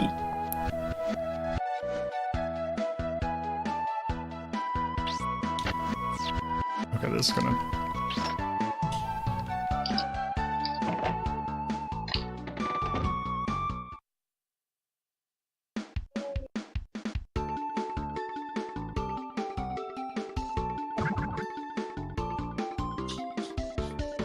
Oop.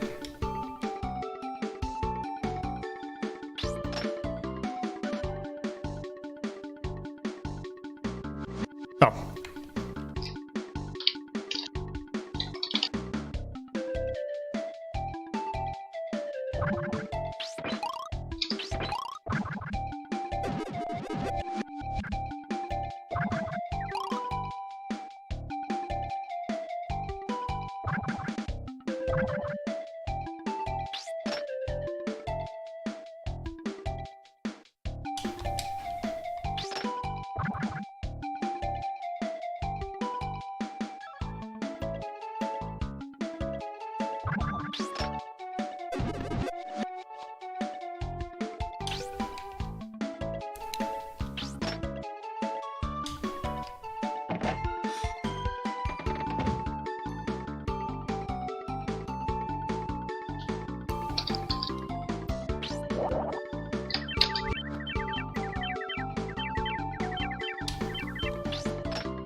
Oh, I guess you can't kill that thing.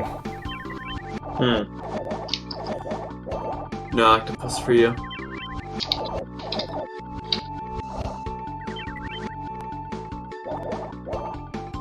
There we go.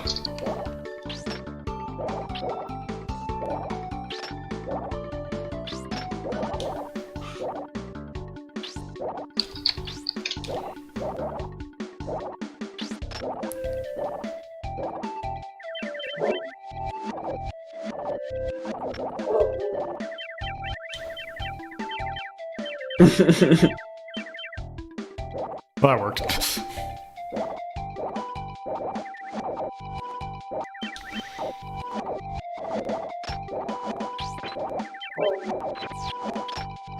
I wonder if I...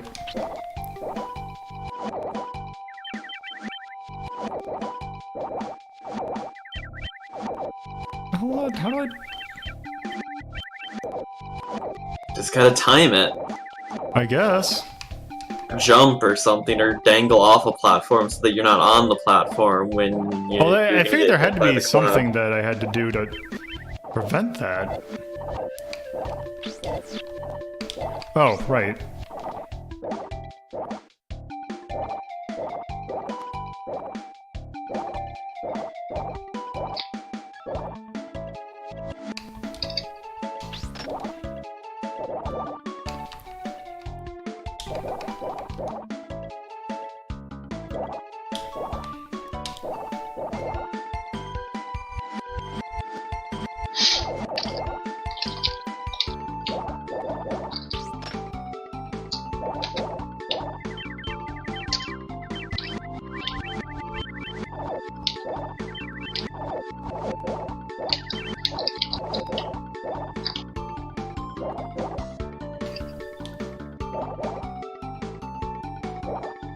Apparently Google's making a video game console. We kind of figured that. Yeah, it's called the Ouya, right? I mean, its controller looks worse than an Ouya, yeah.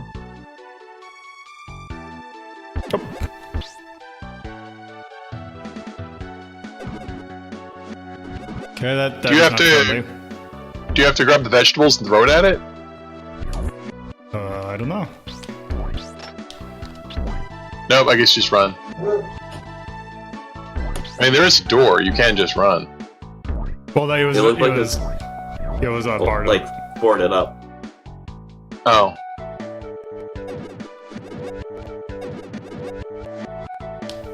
This giant tadpole is really disturbing with its little chicken legs.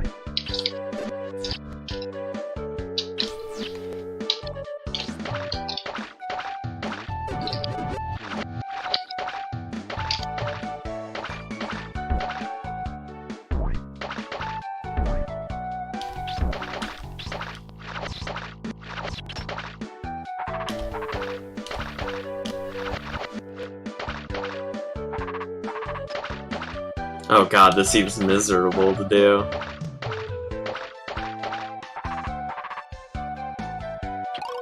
Especially since it was just for an extra life. Oh, well, that's not too onerous. You can't go right anymore? No. I don't know what you're supposed to do with this thing.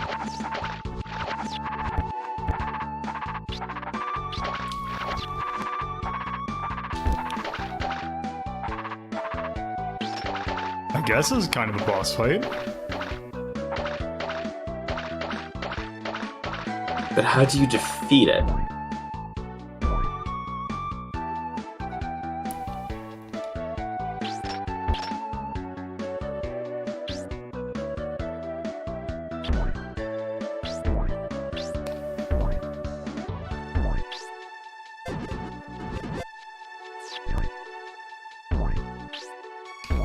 Can't stab it in the butt, right? I don't think so.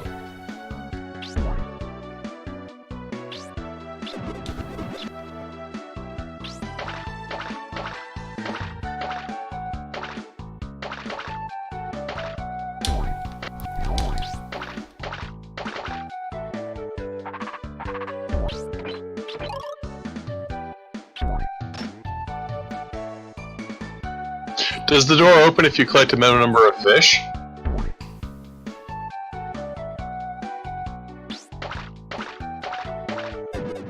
I don't know.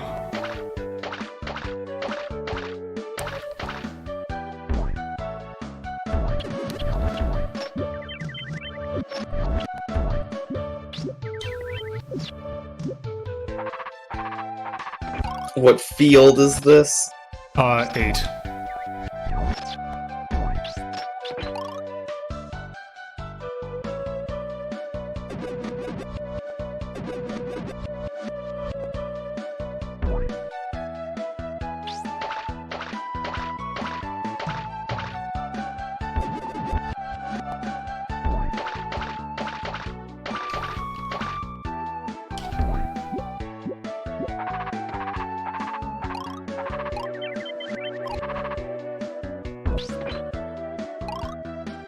It recommends you catch frogs, but you can't catch the tadpole.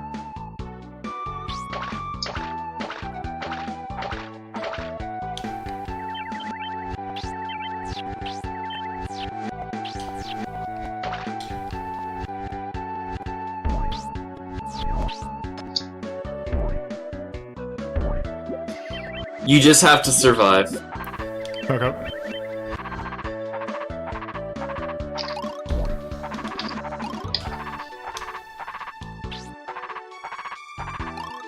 As far as this guide is making it sound.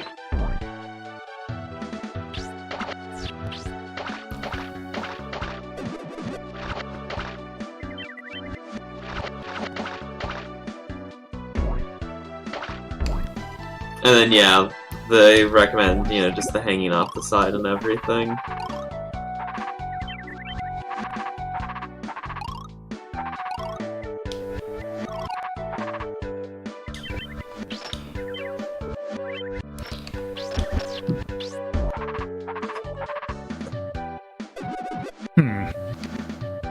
Or where do I exit? Yeah, you'd like hanging off the side like you were before.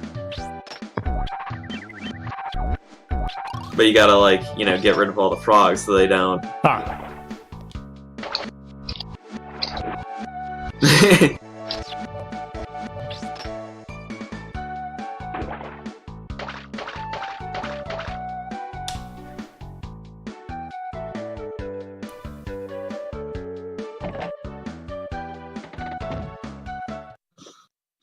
Cause this game is weird.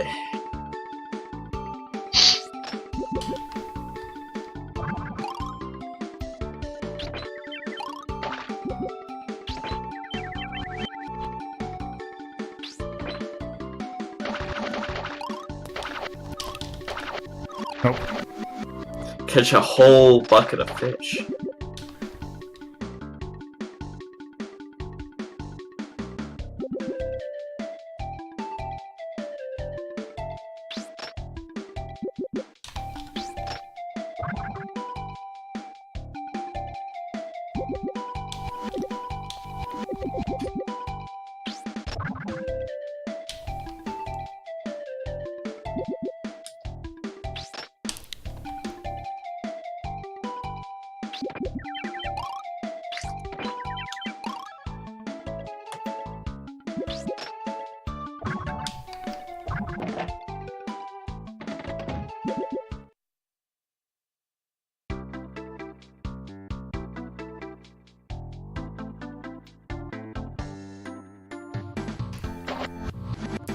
Is there a... Okay, I had to see if there's a special animation for that.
Let's go in that door.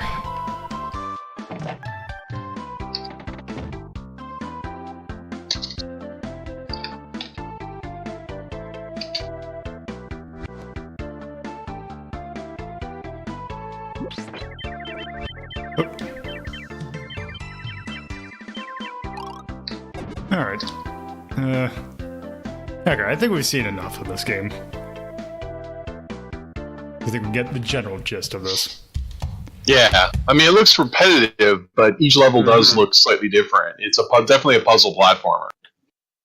Yeah. It's interesting. Alright, so let's see. This definitely belongs in the attack category.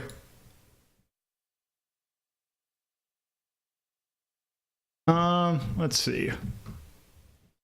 How about... I really like that game. Like, I like it a lot. It's a very interesting kind of idea of a platformer. Yeah. So I would probably play this over Sonic CD at least. Yeah. Probably maybe put it above, say... I would say above Liquid Kids. I thought Liquid Kids was kind of shit. Liquid Kids was pretty good. Would you play this before a Fantastic Nice Stream, Cotton? I think in between Cotton and Liquid Kids is probably where I'd put it. Okay. Okay.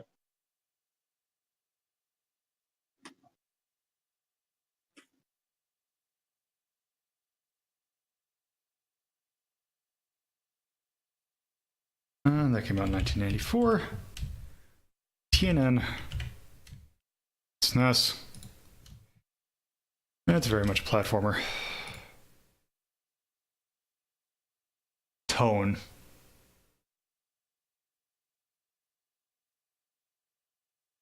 I don't know if cute's really the right word for that. They're whimsical. Yeah. Yeah.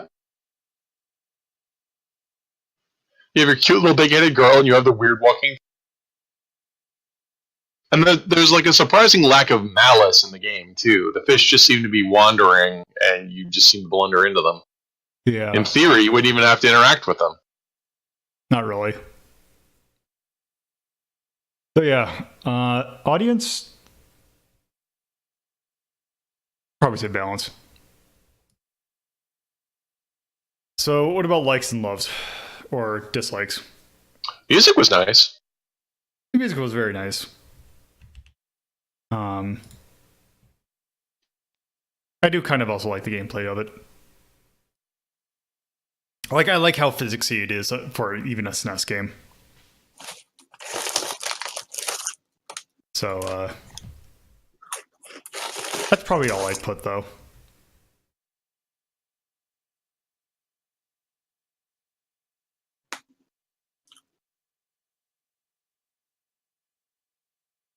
Let's see.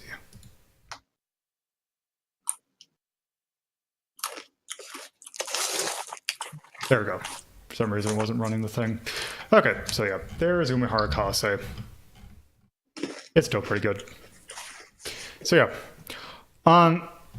So the next game we're going to take a look at is actually one that came out last year, actually. But I do think it does kind of qualify for this kind of category. Because yeah, this game is definitely a thing. Steam. All right. So, where is this? So we'll load this up real quick.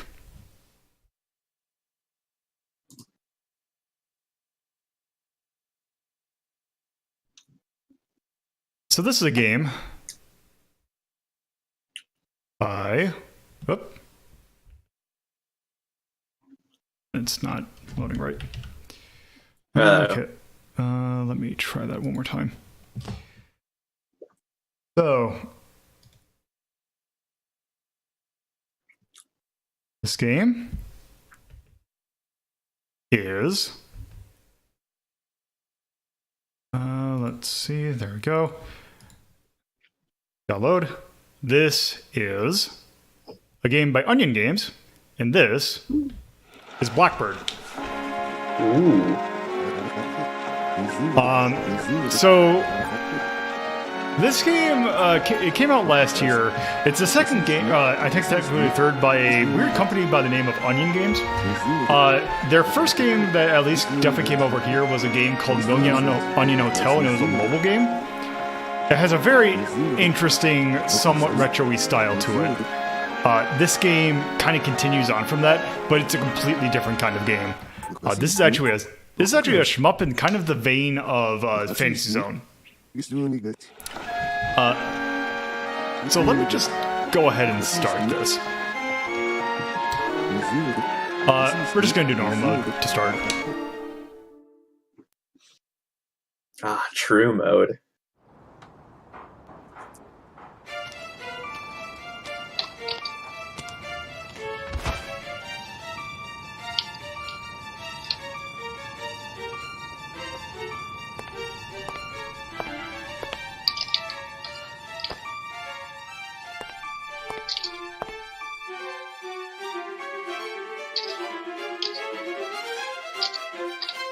So yes, let's start. Okay, so we are this thing. A Blackbird. Story checks out. and we shoot bubbles, and we want to kill everything. So we want to get these little onion pots. These are actually something that were from Million Onion Hotel. Whenever you break one of those, you get one of 3 power-ups, which you can shoot to kind of change which power-up it is.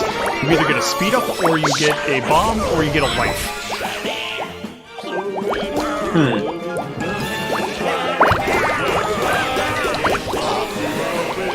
And as you get these green gems, you see that little green circle that goes around us? Yeah. That is basically, when that fills up completely, we get an upgrade. So like right now. So now we have a bomb. Oh, this game's loud. This is a beautiful soundtrack, though. Okay, let me...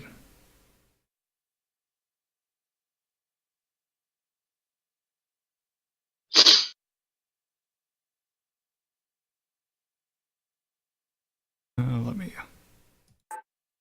Oop. Is it? Let me know if this is good.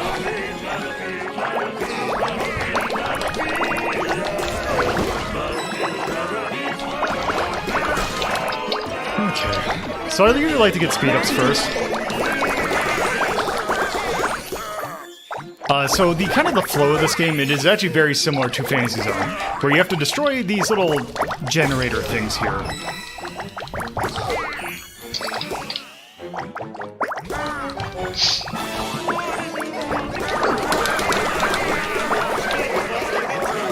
Let me see if I can get that just a little bit closer.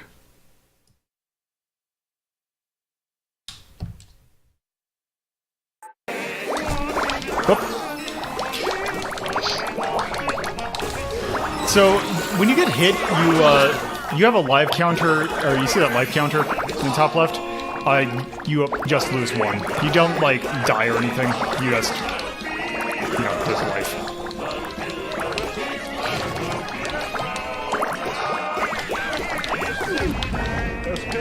Oh, also that little thing right there. If you shoot random things on the ground, you'll get bonuses. That thing right there was actually a reference, I believe. That was actually a reference to Million Onion Hotel. I forgot what that thing is called. Also, now that we've killed all the generators, we have now fighting the boss.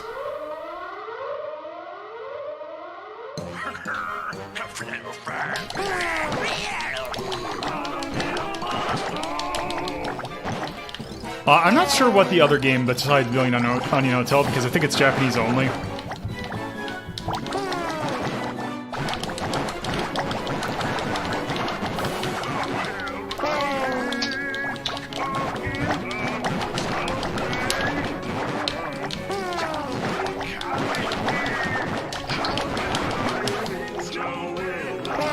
So also one nice thing about the your character sprite is the fact that your yellow eye is your hitbox.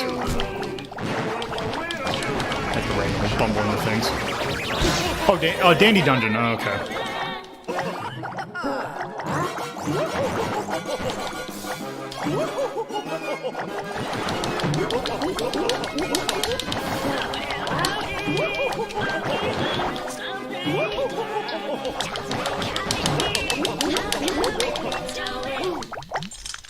Also,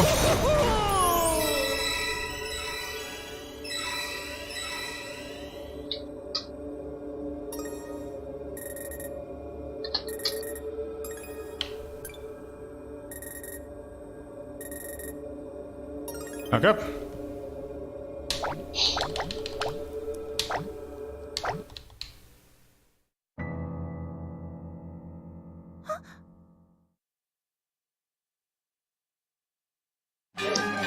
Okay, that was a cutscene.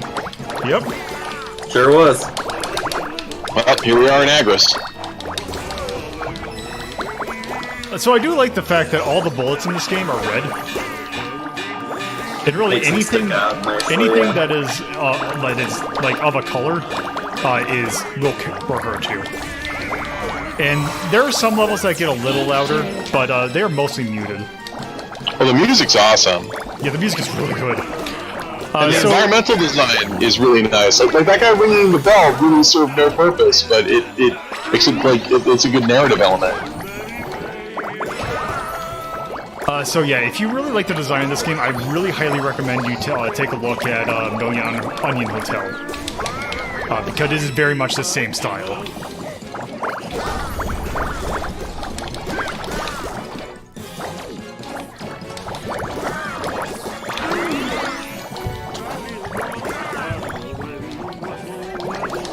Yes, this is on PC. You can also, I believe, get it on PS4, like all the normal consoles, including Switch. And some of the abnormal ones.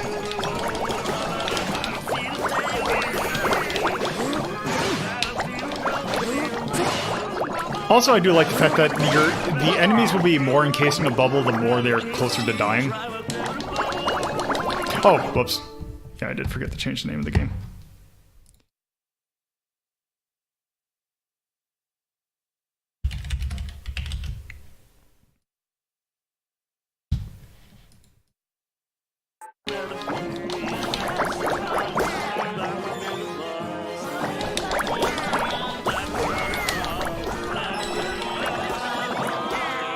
So Onion Games is actually kind of interesting because the person who founded it, I'll have to take a look at what his name was after I get done.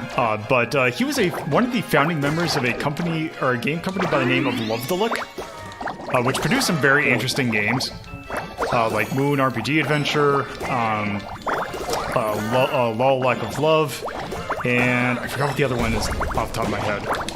But yeah, they were a very interesting game developer. And unfortunately, not a lot of their games are available in a way that we can kind of enjoy them here. Oh my god, you set off every alarm.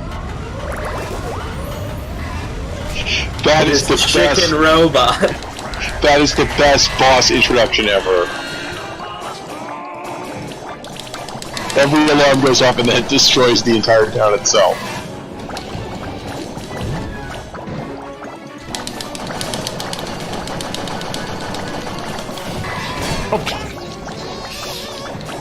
A huge chicken is approaching.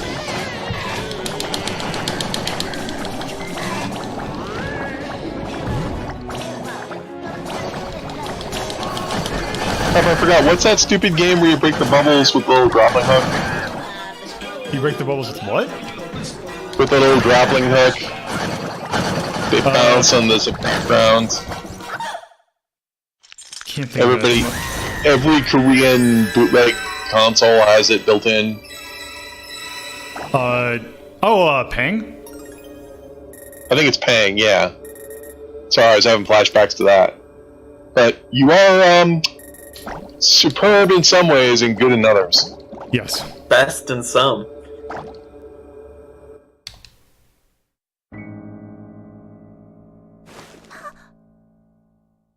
Ah! Munch.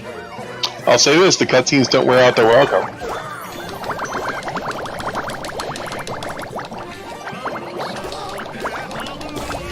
Yeah, is this auto-scrolling? No, it is very much scrolling feels very much like Defender does.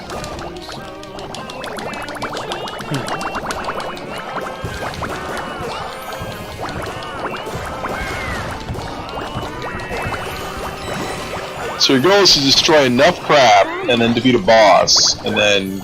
Yep. Lather, rinse, repeat. Yep.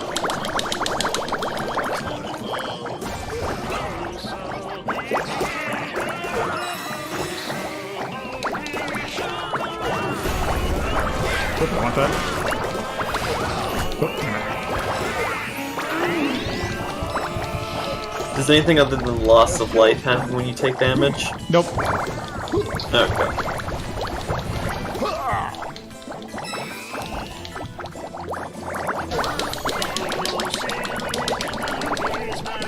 There is also auto fire, but you fire a little bit faster if you tap it. Oh, I hate that. If you're gonna have auto fire, it should be as fast as possible. Or at least maybe it does. Yeah, because this is what the speed is when you auto fire. It could be just as fast. It's just something about it feels better when I tap it.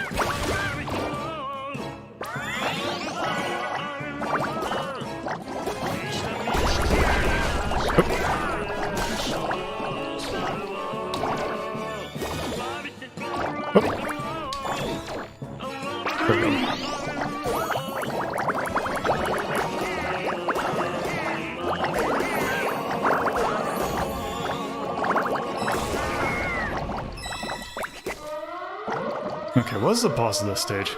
Yeah, it is basically Fantasy Zone. A train? Oh, right, this boss. Speaking of Fantasy Zone.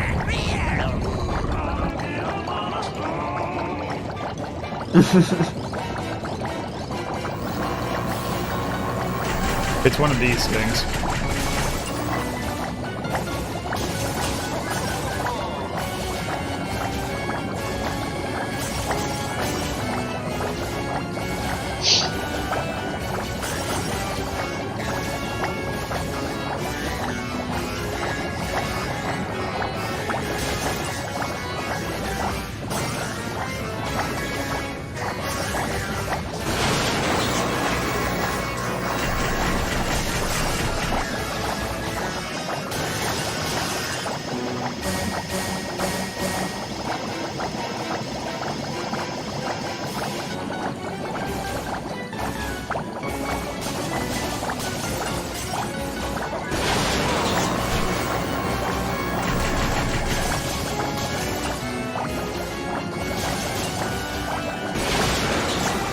Oh, damn it.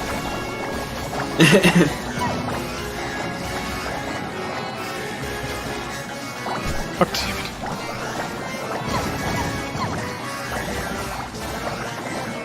I usually never get hit to this boss. Of course, now that I'm streaming it. Yeah, streamer's curse.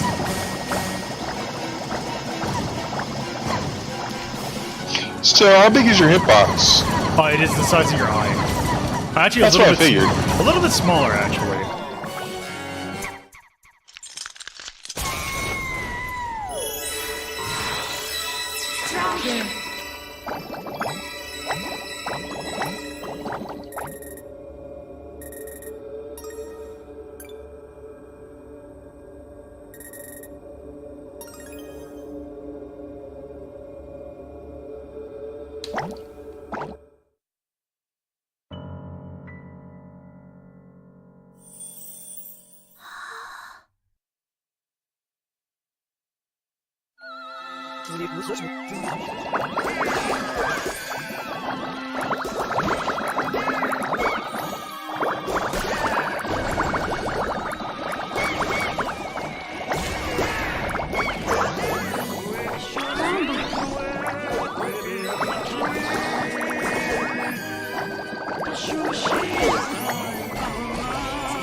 Just fucking kill these cardinals.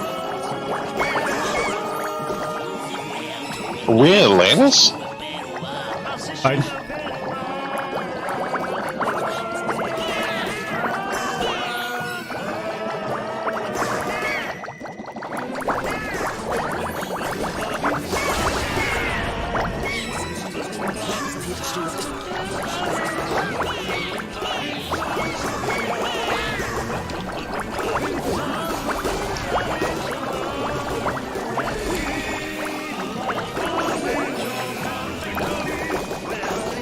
Also, let me show the bomb.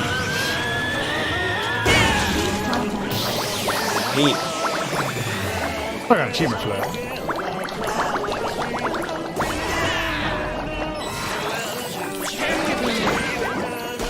Oh, good. Now I'm starting to get to the forms that are kind of more interesting. So also, as your character grows larger, your hitbox never does. Right, that's the nice part with the eye. So you look like you're getting more powerful, but you're not getting more vulnerable. Yes.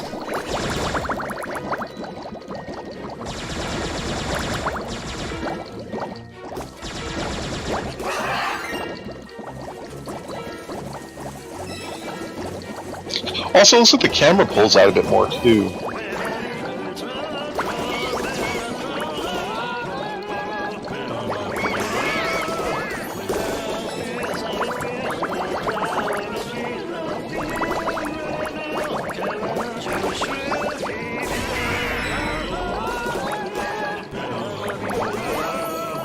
More and more, the blackbird is reminding me of Spore. That kind of Really? can see Why? that. The giant eye in the mouth, and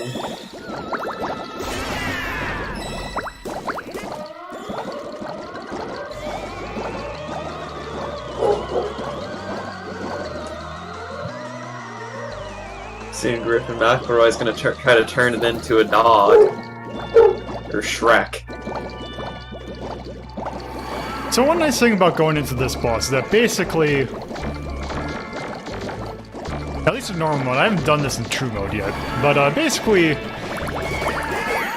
the game is really wanting you to be at max level.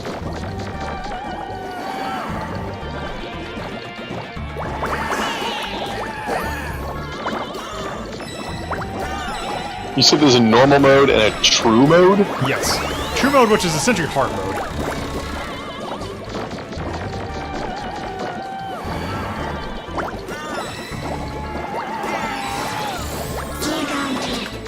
What is even going on?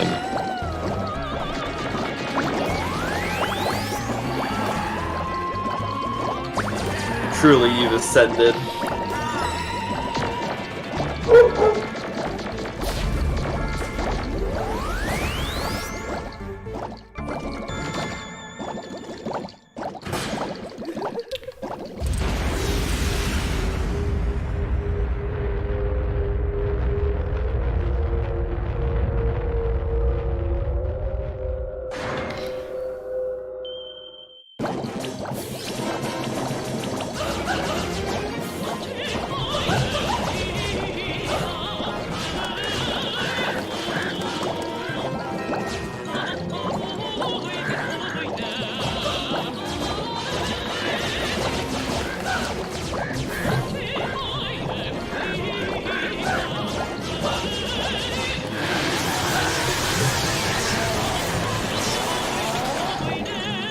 This game is horrifying.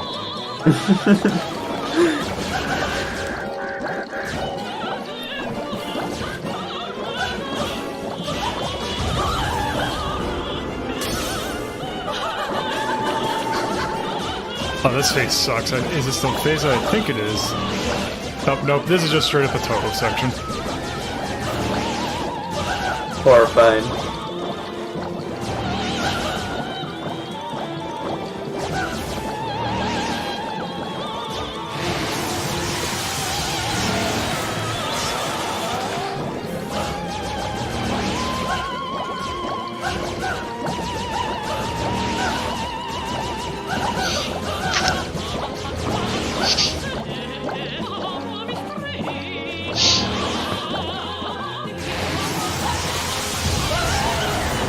Yes, this is why you have bombs. Yep.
Oh, Oh, that was the last boss too. damn. Now we'll never know. No, we'll never know.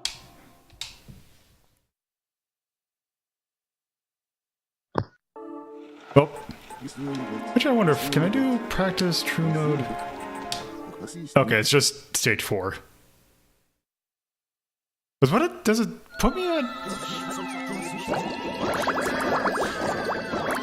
Oh no, it puts me at pretty good thing. But let me let's just do rather than that. Let's take a look at true mode. Because the thing with normal mode, when I first played this game, I was able to beat normal mode in one playthrough. It's just when I'm streaming that, of course, I screw up at the last possible second. True mode, however, definitely makes it so that this game can pose a little bit of a challenge.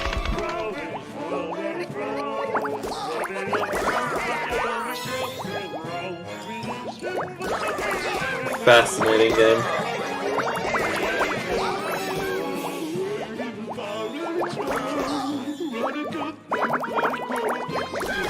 Yeah, bullets are a lot faster, and also they're much more, you know, there's more of them. Yeah.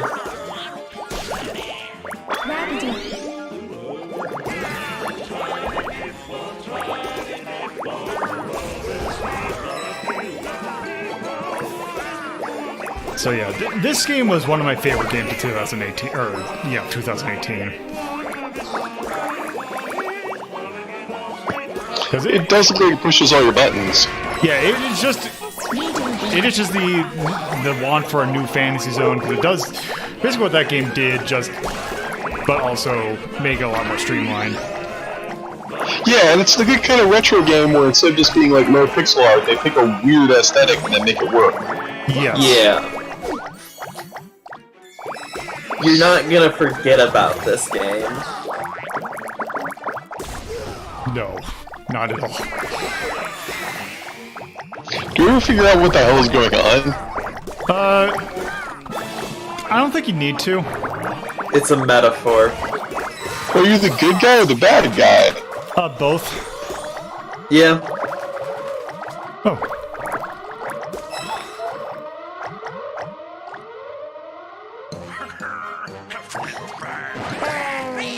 So yeah, this guy, his balloons now shoot a lot faster. Wow.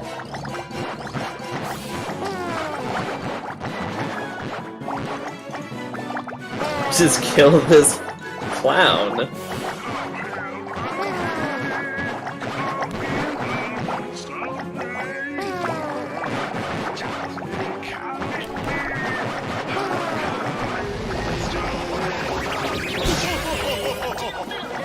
Also, now Santa now shoots stars as he farts away, I guess.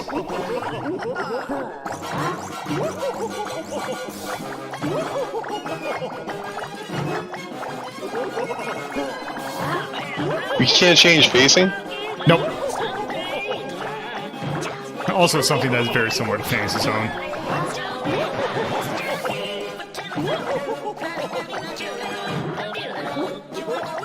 It's getting larger.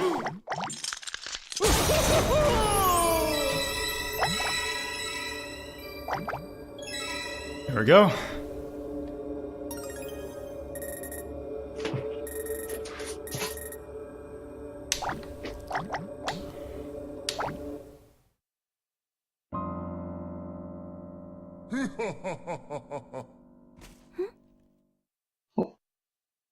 Also, there are more secrets in True Mode and multiple endings.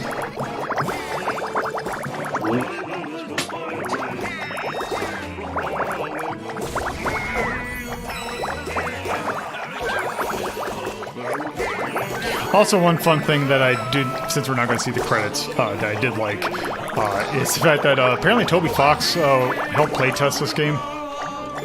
Oh, neat. I believe it.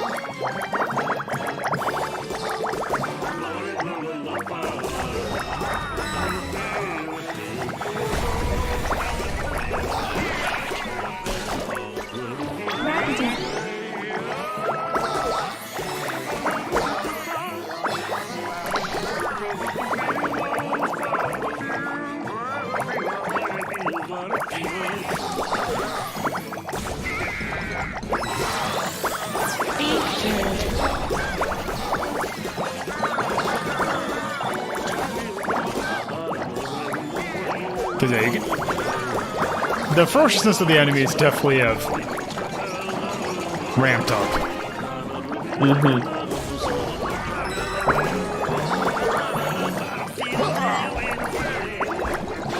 Also, new kinds of attacks as well.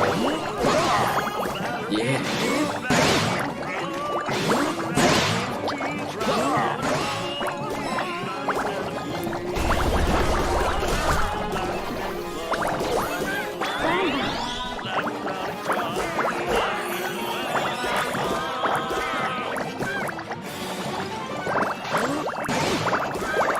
Oh, they're calling in jet fighters. This game is horrifying. This is like nightmares. Yeah!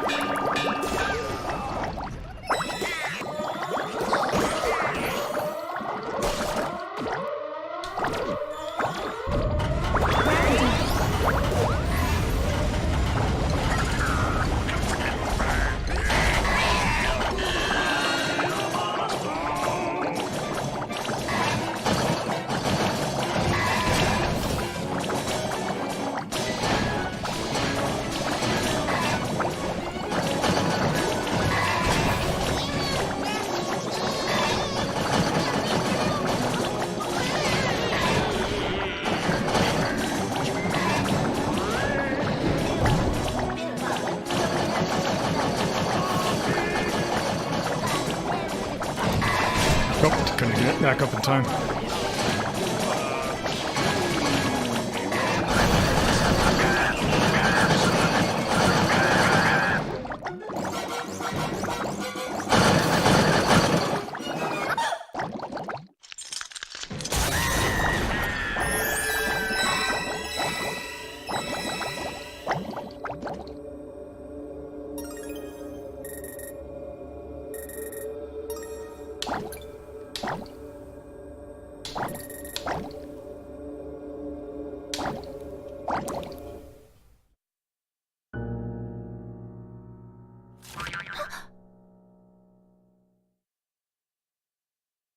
Cutscenes are different. Yep. Mm-hmm.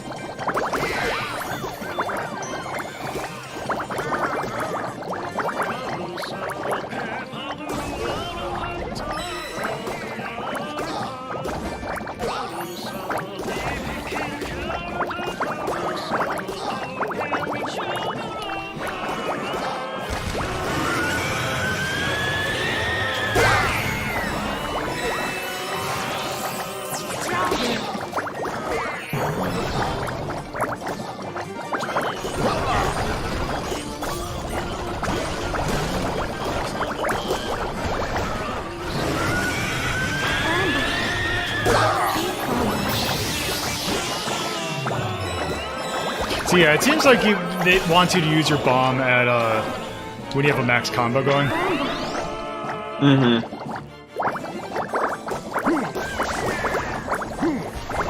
Oh, Tatooine!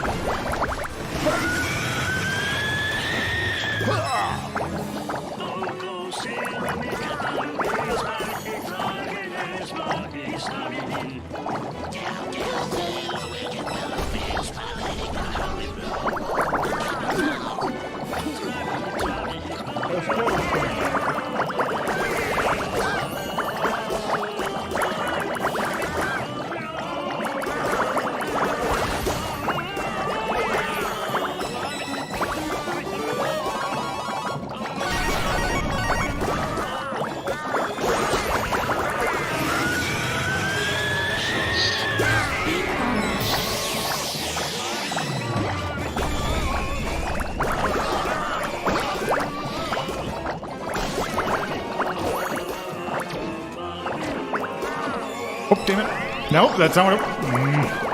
Oh, well.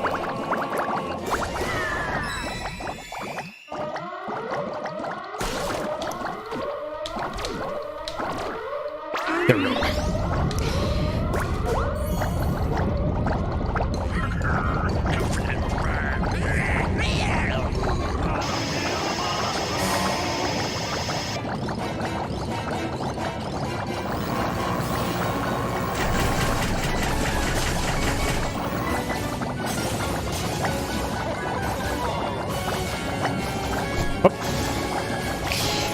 Got my timing mixed up from the normal mode.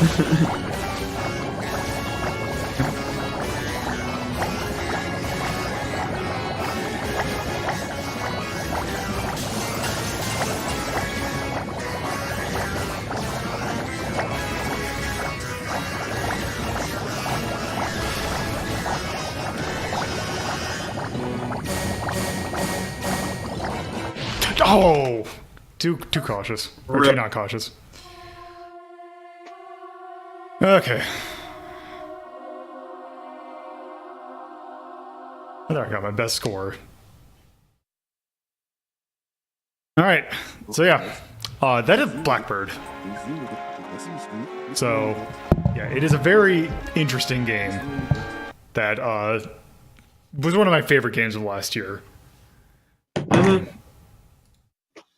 Seems neat. Since your health is basically your lives, I think this kind of in spirit should be in the attack category. Yeah. I really like this game. It just not only does it have like a style and nails it like perfectly, it just feels really good. Like you don't see that many side-scrolling shmups out of the indie scene, which is kind of a shame. And this one does it really well. Also, it itches that Fantasy Zone itch, which is very good for me. So I personally, I would put it in. I'm thinking somewhere in here. Where exactly? I'm not certain. Because personally, I kind of enjoyed playing this game a little bit more than actually playing. I enjoyed Zero Ranger, but I will admit that Zero Ranger has a little bit more finesse to it. And also it has a little bit more staying power, I think, to it than Blackbird does. Because there's only 4 stages in Blackbird. This very much seems to be a game that you really want to, like, it's a replaying game. Like, it's not you're trying to get through it. Although True Mode, it definitely is hard enough that could be the thing. It just has so much charm to it. Like, personally, I would almost say that I can see putting this above, say, something like Sorcerer Striker. Yeah. I don't think I can say it's number 1, but I can definitely say it's top 5 at least. Like, I would probably rather play that than Fantasy Zone. I mean, I love Fantasy Zone.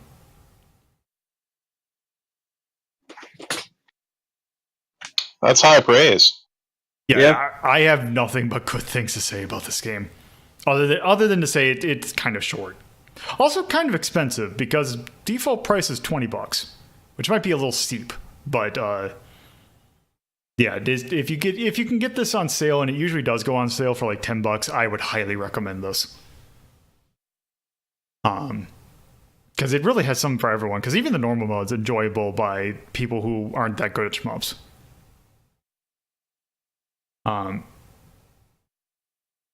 So 1.5? Sure.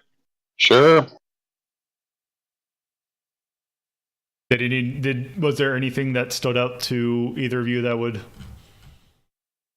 change of an opinion, I guess? Nope. I like the fucked up nature of it. The scream of the bomb and everything. Okay. One more 5 by Blackbird. Or Blackbird. Not Bert. Bird. Come on. Blackbird.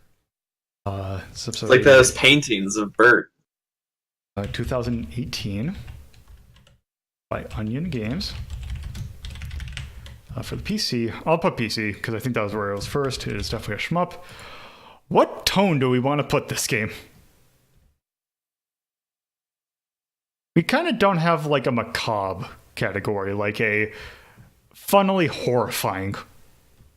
You don't have an edgelord category, do you? We do have an edgelord category, but I would not put this in like, because that's the same thing we put loaded in, and I feel really bad about putting it in the same category as loaded. Yeah, you said you don't have a goth or macabre category. Yeah.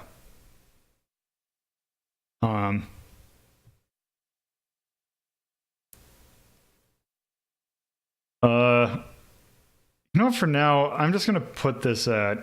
I'm just gonna leave this as spooky.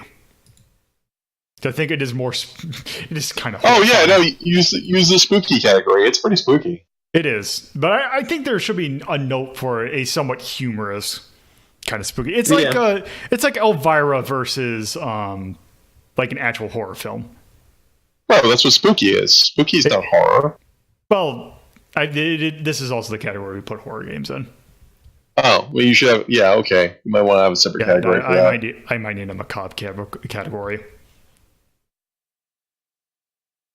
Yeah, Crypt Keeper versus Michael Myers is probably good. Yes. Mm-hmm. I'm gonna go balance difficulty because even normal mode's pretty easy. Yeah. Kind of like First Funky Fighter. I think I kind of got put the charm in love. Like this has a undeniable charm. Also, the music is really good and the art is really good.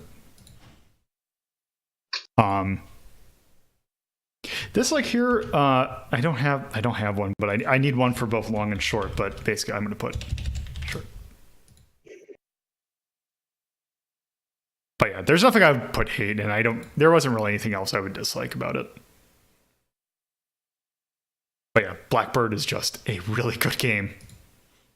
And I'm really looking forward to really anything that Onion Games puts out now. Yeah.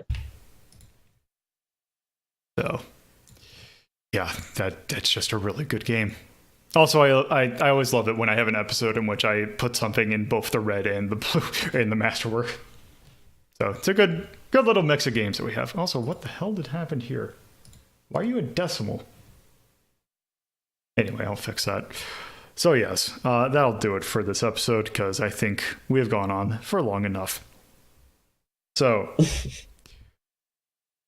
thank you all for watching. If you are watching this on Twitch, you can go to my YouTube channel, youtube.ldp.life, and kind of take a look at edited versions of these episodes. They usually go up Sunday mostly, but also sometimes Monday if I can't get to it. Also, if you are watching this on YouTube, you can watch these episodes be recorded live at twitch.tv/LoloToPuzzlo. The episodes are usually recorded Fridays at 7:30 p.m. Eastern Standard Time and 2:30 p.m. Eastern Standard Time on Saturdays. If you want to keep up to date with what I'm doing and just kind of how I'm doing in general, you can follow me on Twitter at LoloToPuzzlo. And if you want to do the same, but also take part in polls, like I have a poll that's probably going to be up for probably another day or two to talk about to determine what the episodes for April are. So if you want to go to discord.ldp.life in your browser, it'll take you right there. You can vote and help determine what we're taking a look at next month. So with that will do it for this episode. Thank you all for watching and have a good night, afternoon, wherever you're at.